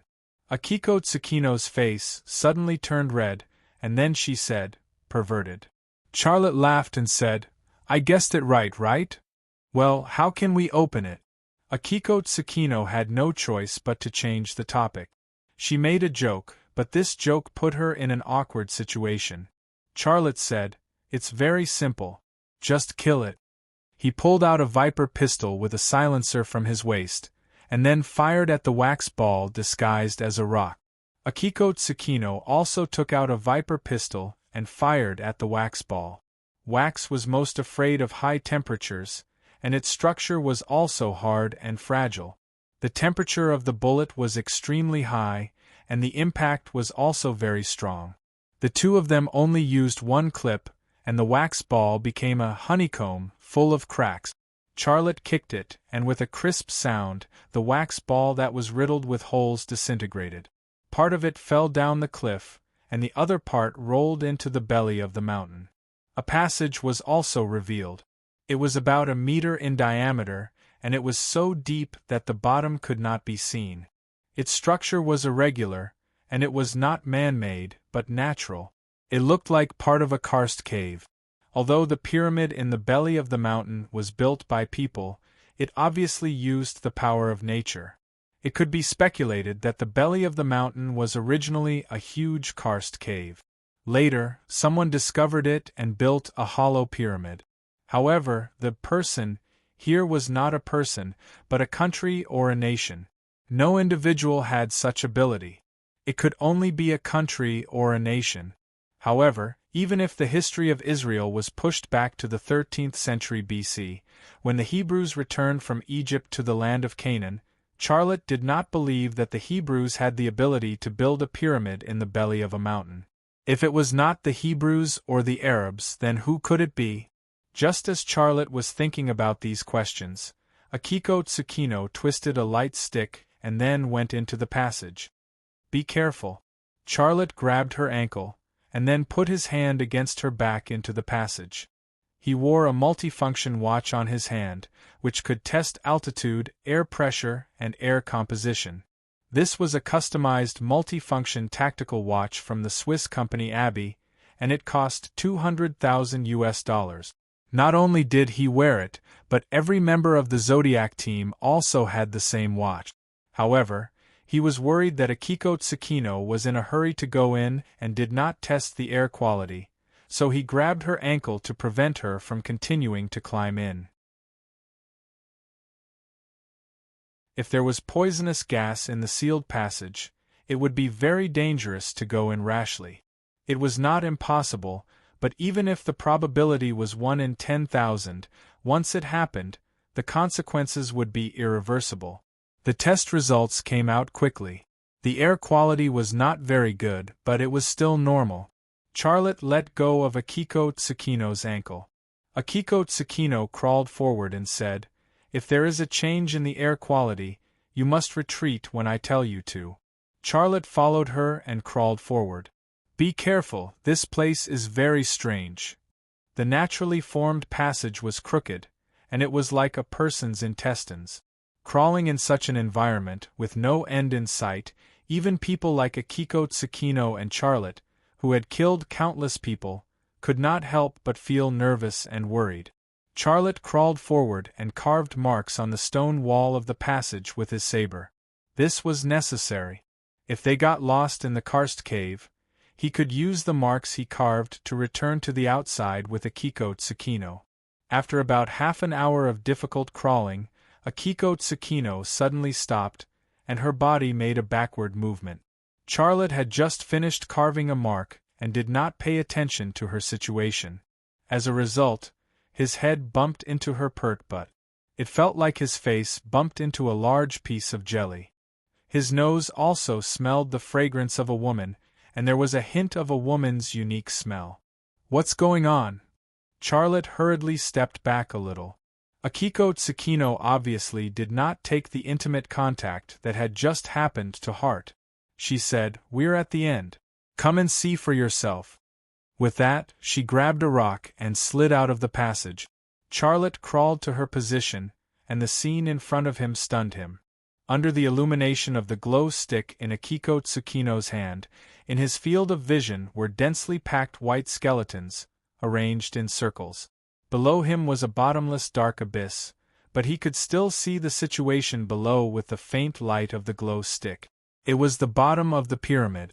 He saw the sarcophagus and the bodies that had turned into bones. It was the bodies of the archaeologist George, Elena, Professor Mark, and the Israeli staff. They had been slaughtered here. Almost 20 years had passed, and their bodies had long been decomposed by bacteria. Akiko Tsukino threw the glow stick in her hand down. The glow stick fell to the bottom of the pyramid, and Akiko Tsukino also saw some of the scene. She opened her mouth wide and exclaimed, "This place! It's a miracle!" Miracle was probably the most suitable word she could think of to praise it. Charlotte also twisted a glow stick. He held the glow stick above his head and observed the situation above. When he saw it, his mouth was open and he couldn't close it. In the video that George had shot, George had stood at the bottom of the pyramid. The top of the pyramid was a few hundred meters from the bottom. At that time, the camera didn't have high pixels at all, and because of the lack of light, the video he had shot was not clear at all, so he could only see a vague outline of the situation at the top. This time was different. The place where he and Akiko Tsukino had entered was close to the top of the pyramid, and he could see it clearly.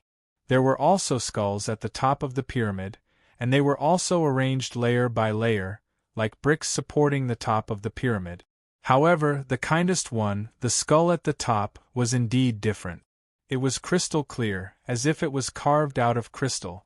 Under the light of the glow stick, it sparkled and was dazzling. Charlotte's left eye twitched, and the crystal skull was suddenly pulled closer by his left eye, and his left eye instantly entered microvision mode. The details of the crystal skull were clearly displayed in his field of vision. It didn't have any traces of artificial carving, and it looked natural. A natural crystal skull. What kind of human would have such a skull? Although he hadn't used modern equipment and instruments to analyze it, Charlotte knew that the skull couldn't be a real crystal. But what it was definitely a mystery that was difficult to solve. "Boss, what are you looking at?" Akiko Tsukino followed Charlotte's line of sight and saw the crystal skull. Her mouth opened wide again and she couldn't close it. After a few minutes, Charlotte withdrew his gaze. "Let's go down first." "That skull, aren't you going to take it?" Akiko Tsukino really wanted to take the skull. Charlotte said, "Before we figure it out, it's best not to touch it. We shouldn't be the first to find it." "Why didn't the people in front move?" "What you said makes sense. Let's go down," Akiko Tsukino said.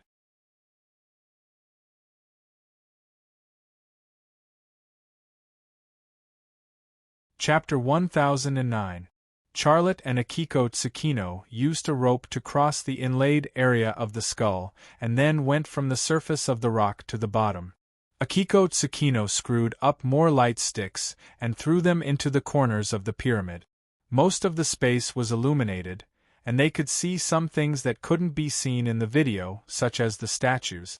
There were some statues around the sarcophagus, and they were all statues of faceless warriors.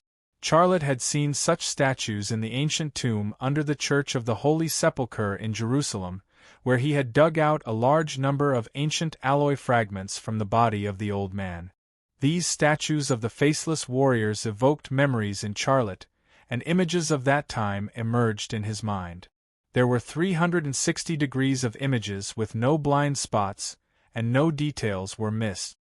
His brain made a comprehensive comparison between the faceless warrior statues in the two places. His brain quickly came to the conclusion that the faceless warrior statue in the ancient tomb under the Church of the Holy Sepulchre was made by the same group of craftsmen as the faceless warrior statue in the ancient tomb under the Church of the Holy Sepulchre. What do the faceless warriors symbolize? Akiko Tsukino's voice broke the silence in the pyramid and Charlotte's thoughts. Charlotte smiled bitterly. "Who knows? You're also a samurai. From your samurai's point of view, what do you think they symbolize?" Akiko Tsukino thought for a moment. "Ninjas." "Ninjas?" Charlotte secretly said in his heart. "These things are probably prehistoric, and it's a mystery that's difficult to solve in itself. Japan didn't even exist at that time. How could these faceless warriors be ninjas?" "Of course, I'm not saying they're ninjas. In the history of Japan, no ninjas have ever come to Jerusalem." Akiko Tsukino said again. "What I mean is that they're samurai similar to ninjas. Not having a face means that they have no identity. In ancient times, kings and nobles liked to keep their own samurai, and not having a face may also represent their loyalty. They don't care about status, they don't fight for honor, and they aren't afraid of sacrifice. As long as their master needs them, they will give up their lives. This statement made Charlotte's eyes light up. He had tried to decipher the mystery of the faceless warrior statues before, but the angle he chose was that those people had no faces, so it was possible that they were an extinct species. He had never tried to understand the mystery from the samurai's point of view. Now that Akiko Tsukino had explained it to him from the samurai's point of view, he suddenly felt that what she said made sense. These faceless warriors weren't actually faceless. The sculptors didn't sculpt faces to symbolize loyalty and sacrifice, just like Giovanna and the other knights' creed. Well said. Charlotte walked towards a statue of a faceless warrior. I can say anything, but I can't prove it. Boss, you're so smart. You'll definitely solve these mysteries. Akiko Tsukino followed Charlotte. Charlotte touched the statue with his hand. It was cold to the touch. He activated the X-ray ability of his left eye and tried to see through the statue. A strange result appeared. His X-ray vision was sucked in by a whirlpool. Not only could he not see what was going on inside the statue, but the energy in his body was also quickly draining away. This was not the first time he had experienced this. Every time he tried to see through the ancient alloy, there would be strong side effects. It was very painful. The current situation was very similar, but it was far from the level that made him feel uncomfortable. Charlotte ended his X-ray vision and suddenly reached out to push the statue of the faceless warrior in front of him. He exerted a lot of strength, but the statue of the faceless warrior did not move an inch. He tried again, but it still didn't move. He looked at the bottom of the statue. The bottom of the statue was not embedded in the ground. It's a statue. Could it be that it weighs a ton? Xia Lei's heart was filled with shock. In the ancient tomb under the Church of the Holy Sepulchre, his attention was on the old man's body. He dug out a large number of ancient alloy fragments from the old man's body. His attention shifted to the fragments that he felt. At that time, time was limited, and he didn't carefully study the faceless warrior statues. He left after getting the ancient alloy fragment. His intuition at that time was that the faceless warrior statues were just ordinary stone statues. Therefore, he only felt that it was strange that the statues didn't have faces. He didn't pay much attention to them. Now, it seemed that he had missed out on something of great research value. Charlotte suddenly pulled out his gun and fired 2 shots at the faceless warrior statue. Bang bang! Gunshots rang out. 2 bullets hit the statue's chest. Sparks flew everywhere. The bullets bounced off and fell to the ground. The bullets were flattened, but the statue's chest didn't have a trace of being hit. One had to know that the power of the Viper pistol was comparable to that of the Desert Eagle. Even a steel plate would have a dent. However, the stone statue was undamaged. It was extremely heavy, which meant that it was extremely dense. The bullets couldn't leave a scratch, which meant that it was extremely strong. Among the known rocks in the natural world, probably only diamond could meet these 2 conditions. However, how could a celestial's diamond be so big? 10 carats was already very rare, let alone one that weighed a ton. Charlotte had a preliminary conclusion in his mind. The material used to carve the faceless warrior statue was not the rock of this world. It was either from another world, or it was an artificial rock produced by a more advanced civilization. Also, what were the tools used by the craftsmen who carved them? All signs showed that these faceless warrior statues and the pyramid itself were not the work of modern human civilization. It was either from an extraterrestrial civilization or a prehistoric civilization. Charlotte suddenly thought of a character, the prehistoric one. The prehistoric one left behind in the Bronze Grimoire said that he unified the land and built his kingdom. His people called him the One, and he was their god. Could it be the corpse of the old man in the ancient tomb under the Church of the Holy Sepulchre was really the prehistoric one? This pyramid was also built by him? There were still traces of the civilization he built in this world. Was this pyramid one of them? At that time, his civilization could produce such advanced artificial rocks? Could the civilization he built be comparable to the modern technological civilization? How is this possible? A wave of questions came, and Charlotte's thoughts became a mess again. There was no other way. The only connection he had with the prehistoric was the pitiful information left behind in the bronze grimoire. He had no other information to investigate. Other than guessing, he had no other way to find the answer. Boss, what are you trying to do? Do you want to knock it down? I can help you. Seeing Charlotte pushing and shooting, Akiko Tsukino was already confused by Charlotte. Charlotte shook his head. No need, Forget it, let's go somewhere else. He walked towards a stone wall. He pushed and shot the statues just to find out what they were made of. This goal had been achieved. He didn't really want to knock them down. There were a lot of murals on the stone wall. Charlotte's gaze moved to the murals. He couldn't move his eyes away. The content of the first mural was, a young man obtained a box, and he obtained divine power. He killed bears, mammoths, and even dinosaurs. He led his tribe's warriors to battle everywhere. He occupied a large piece of land and built his own kingdom. The second mural, a young prince wearing a fake royal robe. He held a box in his hand. It was a complete box. Many faceless warriors, ministers, and citizens worshipped him. He had many wives and children. Those wives had different skin colors. He built countless cities. His kingdom's territory was vast and boundless. He occupied almost the entire world. However, the plates of those continents were different from the plates of the current continent. There were only some similarities. The third mural, a man's wife and children grew old one after another. He was still young. No one in his kingdom dared to resist him because he was an immortal god. Later, he left his kingdom. He took that box with him. His footprints extended from one continent to another, from one ocean to another. He didn't say what he was looking for. The fourth mural, one day the man suddenly returned. He gathered craftsmen and chose a mountain. He built a pyramid in the middle of the mountain. After the pyramid was completed, a beam of light shone down from the top of the pyramid and shone on the sarcophagus. There were granular objects in the beam of light. The man collected them, wrapped them in amber and put them into the sarcophagus. The man ordered to kill all the people who built the pyramid. The ones who carried out the order were the faceless warriors. The content of the fifth group of murals. The man left his kingdom once again, never to return.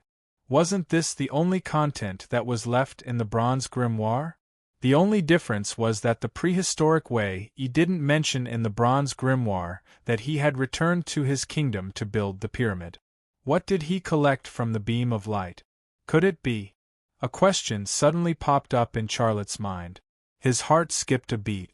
He tapped on his multifunction watch. His multifunction watch immediately turned into a flashlight. The snow-white light shone on the fourth mural. He saw the beam of light shining down from the top of the pyramid. Unfortunately, the mural was covered with a layer of dust, so he couldn't see more details. Phew! Charlotte blew a breath at the mural. A cloud of dust was blown away, revealing the entire content. Under the light of the wristwatch, there were some sparkling substances on the mural. They were inlaid by the craftsman with gold, silver, and crystal powder. When covered with dust, they looked like a part of the rock. However, when the dust was blown away, they revealed their noble and extraordinary appearance. Seeing the sparkling gold, silver, and crystal powder, Charlotte knew what they symbolized. They symbolized the powder of the AE capsule. The prehistoric way E returned to his kingdom, built the pyramid, collected the powder, and then killed everyone who knew. This was definitely not done casually. Perhaps there was a hidden mission behind him. The contents of this mural gave him a new understanding of the origin of the AE capsule. It was not made by someone, but brought about by a beam of light shining down from the top of the pyramid. Charlotte suddenly raised his head and looked at the crystal skull embedded at the top of the pyramid. Where did it come from? Where did that beam of light come from?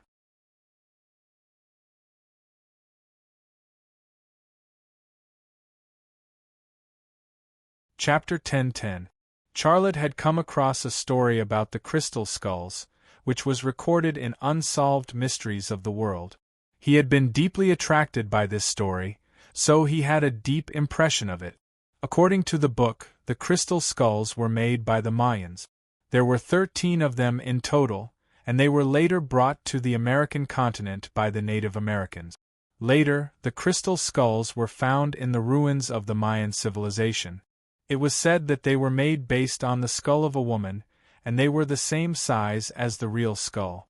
The Mayan astronomers said that they had supernatural powers, and that they carried the secrets of the origin of mankind and the universe. It was also related to whether the humans of this era could survive the end of the world. Humans needed to place the 13 crystal skulls in the right position to generate a magnetic field and put the Earth in the right orbit. Of course, these claims were proven to be fictitious, including the end of the world predicted by the Mayans. The crystal skulls in the collection of the British Museum were said to be processed with a grinding wheel, which meant that they were modern products and not historical relics at all. However, whether it was the crystal skulls found in the ruins of the Mayan civilization, the 13 crystal skulls brought to the American continent by the Native Americans, or the crystal skulls in the collection of the British Museum, they were obviously not the same type of crystal skull at the top of the pyramid. Because it was crystal clear, but that did not mean that it was made of crystal. It looked like a real skull. Akiko Tsukino also raised her head to look at the crystal clear skull at the top of the pyramid, but she did not have the ability that Charlotte had. The light from the light stick could not reach a height of a few hundred meters, so she could only see darkness. However, this did not prevent her from making the right judgment.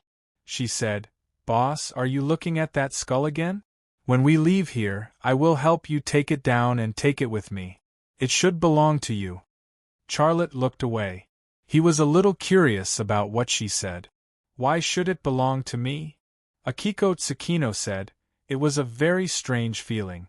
The people in front did not take it away because they were waiting for you to appear." Charlotte was stunned on the spot. He didn't really believe it, but he couldn't deny it completely. The Israelis who first discovered this place had enough time to discover the existence of the crystal skull, and the armed men who rushed in and killed the Israelis had enough time to explore this place. The possibility of them not discovering the crystal skull was very small. So why didn't they take it? Also, his father, Xia Changhe, even knew about the secret passage at the bottom of the pyramid. How could he not know about the existence of the crystal skull? So why didn't he take it? From the perspective of the leader of the armed forces with the king cobra tattoo and his father, Xia Changhe, the reason why the crystal skull still existed was because it was waiting for the right person to appear. Who is the right person? Charlotte thought to himself, if Dad knew about the existence of the pyramid and the crystal skull, he should have told me earlier. Why didn't he tell me? Could it be that he only found out recently? He found out the secret here. He left me a message and then he left? How could he be sure that I would come here? He didn't know that I deceived the CIB and obtained the video from Williams. Charlotte couldn't figure it out no matter how he thought about it, so he gave up. He came to the sarcophagus. The sarcophagus was still open, and the heavy coffin lid was pushed to the ground. The letters E on it were still clear. The sarcophagus was empty, and the bottom was covered with a fine layer of dust. There was air circulation here, and with air there would be dust. This was unavoidable. Looking at the empty bottom of the sarcophagus, Charlotte couldn't help but think of a set of images.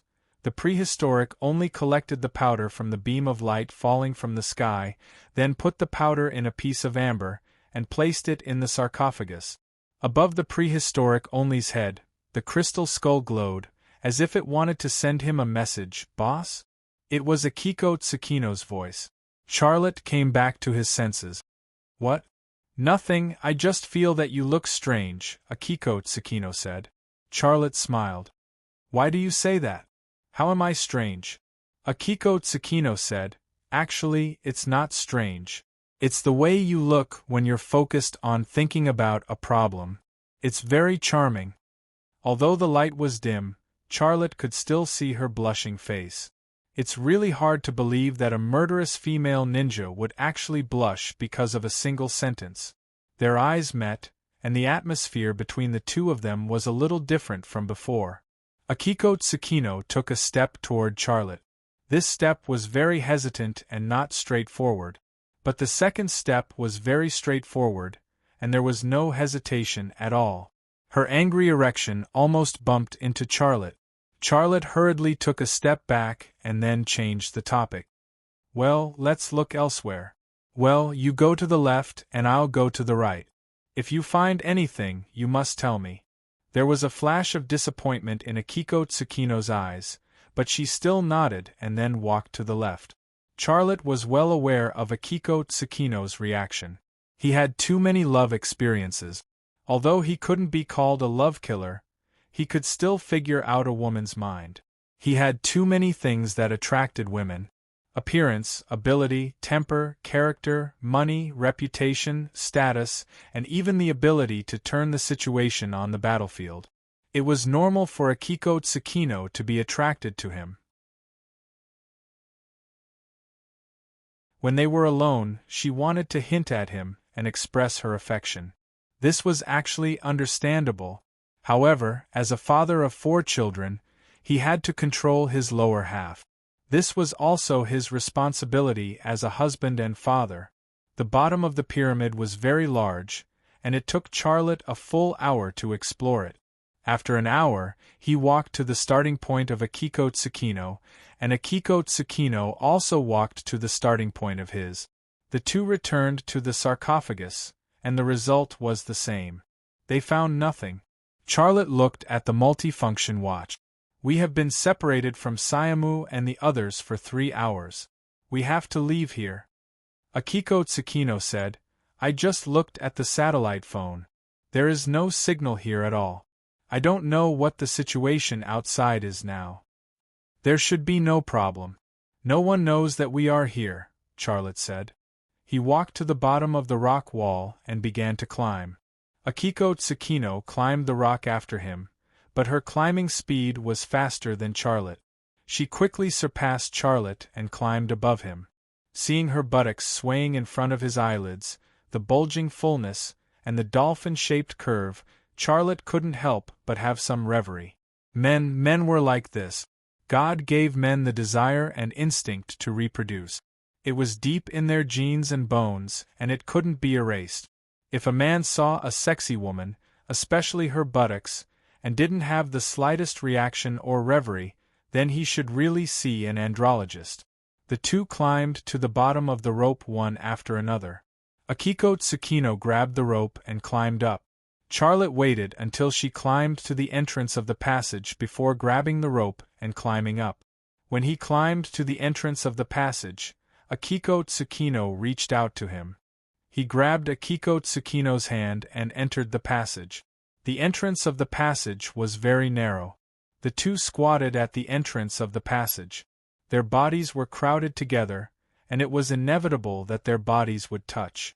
The crystal skull entered their line of sight again. It was the only reason why the two stayed at the entrance of the passage and didn't leave. Boss, I'll take it for you, Akiko Tsukino said. Wait. Charlotte pulled her back and then stood up close to her body. After standing up straight, he carefully grabbed a piece of skull above the entrance and tried to shake it with force. Crack! With a crisp sound, a skull that looked fine was crushed by him, and he didn't use much strength at all. Whoosh whoosh whoosh. Just at the moment when the skull was crushed, the sound of something breaking through the air suddenly rang out. Charlotte hurriedly withdrew his hand, then squatted down and pulled Akiko Tsukino into the passage. But at that moment Akiko Tsukino, who was originally below, suddenly exerted strength. She hugged Charlotte and did a 180-degree roll in the narrow space. When she landed, her body was on top of Charlotte. She wanted to use her body as a shield for Charlotte. Ding ding ding! Sparks splashed along the edge of the passage and the inner wall. Ugh! Akiko Tsukino suddenly groaned. The hidden weapon only had one wave of attack, and it stopped in the blink of an eye. Charlotte suddenly pulled Akiko Tsukino down. At a glance, he saw a black steel needle stuck in her buttocks. It was like the blow darts that the Indian warriors were good at using, but there were no feathers at the back. Charlotte suddenly pulled out the steel needle, and then pulled down Akiko Tsukino's trousers. Her trousers were elastic, so it was easy to pull out. Boss you! Akiko Tsukino looked back at Charlotte, but in that second she saw Charlotte grab her combed cotton key cloth, and without hesitation pulled it down. The plump and perky big white ball, at the highest place, that snow-white like jade, there was a triangular wound, and a trace of black blood was slowly coming out from the wound. Poison! Charlotte said, and then leaned down, bit her wound, and sucked the poisonous blood from the wound. Boss you! Akiko Tsukino's brain was a mess. In addition to fear and worry, there was also shyness and excitement. These emotions filled her brain, and she couldn't help but be confused. Pay! Spitting out a mouthful of blood, Charlotte lowered his head to suck again. Mouthful after mouthful, until after 10 mouthfuls, bright red blood flowed out from Akiko Tsukino's wound. But Charlotte was still not relieved. He pressed her big white ball, and sucked a few mouthfuls before stopping. Boss, thank you. Akiko Tsukino's voice was very small, and her face was already red. What are you talking about? You didn't have to do that just now. Charlotte said, the person who should say thank you is me. Akiko Tsukino avoided Charlotte's eyes. Boss, I can die for you, you don't have to say thank you to me. There was a cry of pain. Xiaolei had squeezed her wound with all his might. Under his hands, that plump big white ball was squeezed together, and more bright red blood came out from the wound. Charlotte let out a long sigh of relief. Well, there should be no problem. The poison on the hidden weapon is very powerful, but it has been too long, and their toxicity has been weakened by time, otherwise you will die. You protected me like that. Is it worth it? It's worth it, I said, I can die for you. Akiko Tsukino didn't avoid Charlotte's eyes this time. Charlotte avoided her eyes. He looked at the opposite skull, and he quickly made a judgment. Those hidden weapons were fired from the eye sockets of the opposite skull, and the corresponding position happened to be parallel to us. I think, each skull has a hidden weapon hidden in it. Once the opposite person touches the mechanism, they will be fired. This kind of hidden weapon is very fast, almost the same speed as a bullet. After we touch the mechanism, we have no chance to dodge. That boss! Akiko Tsukino somewhat unnaturally said, can you let go of my butt? I want to wear pants. Charlotte discovered that he knew that he was still holding the big white ball, and still maintained the position of squeezing the wound. He hurriedly let go and then turned around. He could pull out the other person's pants, but he was embarrassed to see her wearing pants.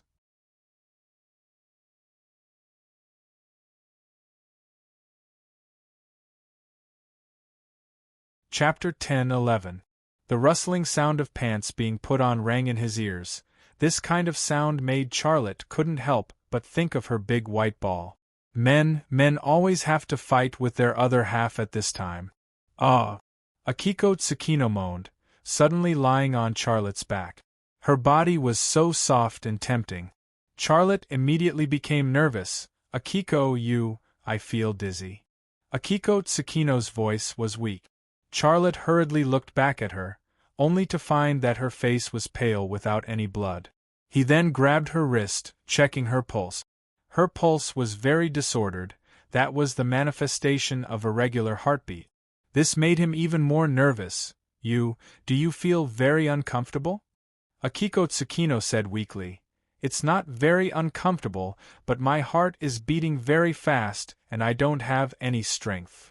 I'll take you out now, we'll go to the hospital. You lie on my back, I'll carry you out. Charlotte released her, and then lay on the ground, waiting for her to climb on his back.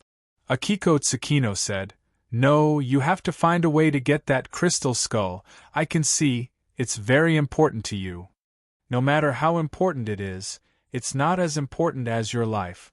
Don't talk nonsense, quickly climb on my back." Charlotte was a little angry. Akiko Tsukino said, "No, I'm really fine, I can hold on." Charlotte's expression was very serious. "Although I sucked out most of the poison in your wound, this kind of primitive method can't suck out all the poison. We don't understand that kind of poison, in case. Don't waste time, boss." Akiko Tsukino said. "You really are." Charlotte gloomily sighed. He took out an engineering plastic box from his backpack, and then took out the parts of the Gale assault rifle from the engineering plastic box. He assembled the Gale assault rifle, then climbed to the entrance of the passage, and fired at the skull above. Bang bang bang, skulls shattered one after another, and the dense steel needles and hidden weapons formed a net at the top of the pyramid that not even a fly could fly through. Charlotte emptied the 5 magazines in his equipment and forcefully carved out a path from the rock wall. The steel needles and concealed weapons stopped. Charlotte took the rope and the special climbing gloves given to him by Akiko Tsukino and carefully climbed up to the crystal skull at the top of the tower. In the process of crawling, his body was almost always suspended in the air, relying entirely on the strength of his arms to support his body. At the same time, he had to guard against the steel needles and hidden weapons. It was like walking on a tightrope on a cliff. A little carelessness and he would be consigned to eternal damnation. 10 minutes later, Charlotte approached the crystal skull at the top of the pyramid. At such a close distance, the crystal skull was clearly displayed in front of him. It was indeed not the crystal skull found in the Mayan ruins, nor was it the crystal skull in the collection of the British Museum, because it was not made of crystal at all. The crystal skull of the Mayans was carved out of a whole piece of crystal, but it looked like a natural skull, without the slightest trace of artificial carving. A real skull? Whose skull would look like this? Is it God? Charlotte's heart was filled with horror. "Boss!" Akiko Tsukino's voice came from below, "Hurry up!" Although her voice was very weak, it was very quiet here, and Charlotte heard it immediately. Only then did he recover from his shock. "I'll be done soon. Hold on a little longer," he said. Although he said so, he did not immediately reach for the skull, but first fixed the rope on the rock. The rope hung down, and the other end was just hanging at the entrance of the passage. This was his only escape route in case of an accident. After solving the problem of escape, Charlotte awakened the ability of X-ray vision. However, he did not dare to use X-ray vision on the crystal skull. What he saw was the situation around the crystal skull and inside the rock. The rock structure around the crystal skull was very complicated, and it did not seem to be a natural structure. There were no hidden weapons behind the crystal skull, and there was no passage or gap leading to the ground that allowed light to shine through. It was just embedded in the rock, and if he wanted to take it down, it did not seem to be a very difficult thing. Why is the rock structure at the top so strange? Will it be dangerous? Charlotte pondered this question in his heart. On one hand, Akiko Tsukino did not know how long she could hold on, and whether her situation would continue to deteriorate. On the other hand, the crystal skull was close at hand, and he could take it down with just a stretch of his hand. However, the more he could succeed with just a stretch of his hand, the more alert he felt. At this critical moment, his heart was abnormally calm. The internal structure of the rock at the top of the pyramid appeared in Charlotte's brain. The size, and even the approximate weight of the rock were constructed in his brain, and then piled up to form a triangular top. Immediately, his brain simulated removing the crystal skull at the top. As soon as the crystal skull was removed, the top of the pyramid collapsed with a crash. Huge stone bricks fell down one by one, and then the entire pyramid collapsed. "Who? Although it was a simulated scene, Charlotte was still scared and broke out in a cold sweat. In the scene simulated by his brain, from removing the crystal skull to the top of the pyramid collapsing, it took at most 2 seconds. In 2 seconds, he could not escape to the passage at all. And even if he successfully escaped to the passage, the subsequent collapse of the entire pyramid would bury him and Akiko Tsukino in the belly of the mountain. With such a design, no one could take away the crystal skull at the top of the pyramid. When he first came in, he had guessed why the crystal skull was not taken away, but he did not guess that it could not be taken away. If it could not be taken away, of course it was here. Whether it was the man with the king cobra tattoo or his father Xiaochanghe, they probably knew something about the situation. Otherwise, as long as one of them had the idea of taking it away, the pyramid would have collapsed long ago, and he would not have been able to come at all. The person who built this pyramid was the only one in prehistory. From the message he gave me, he did not seem to be my enemy. He even regarded me as his successor and asked me to kill Zhu Xianyue. In that case, this crystal skull was placed on this pyramid by him. If he was waiting for me to take it away and continue his unfinished journey to find the answer, would he have left me a way to take the crystal skull away? Xia Lei's mind flashed, and his brain suddenly entered extraordinary mode.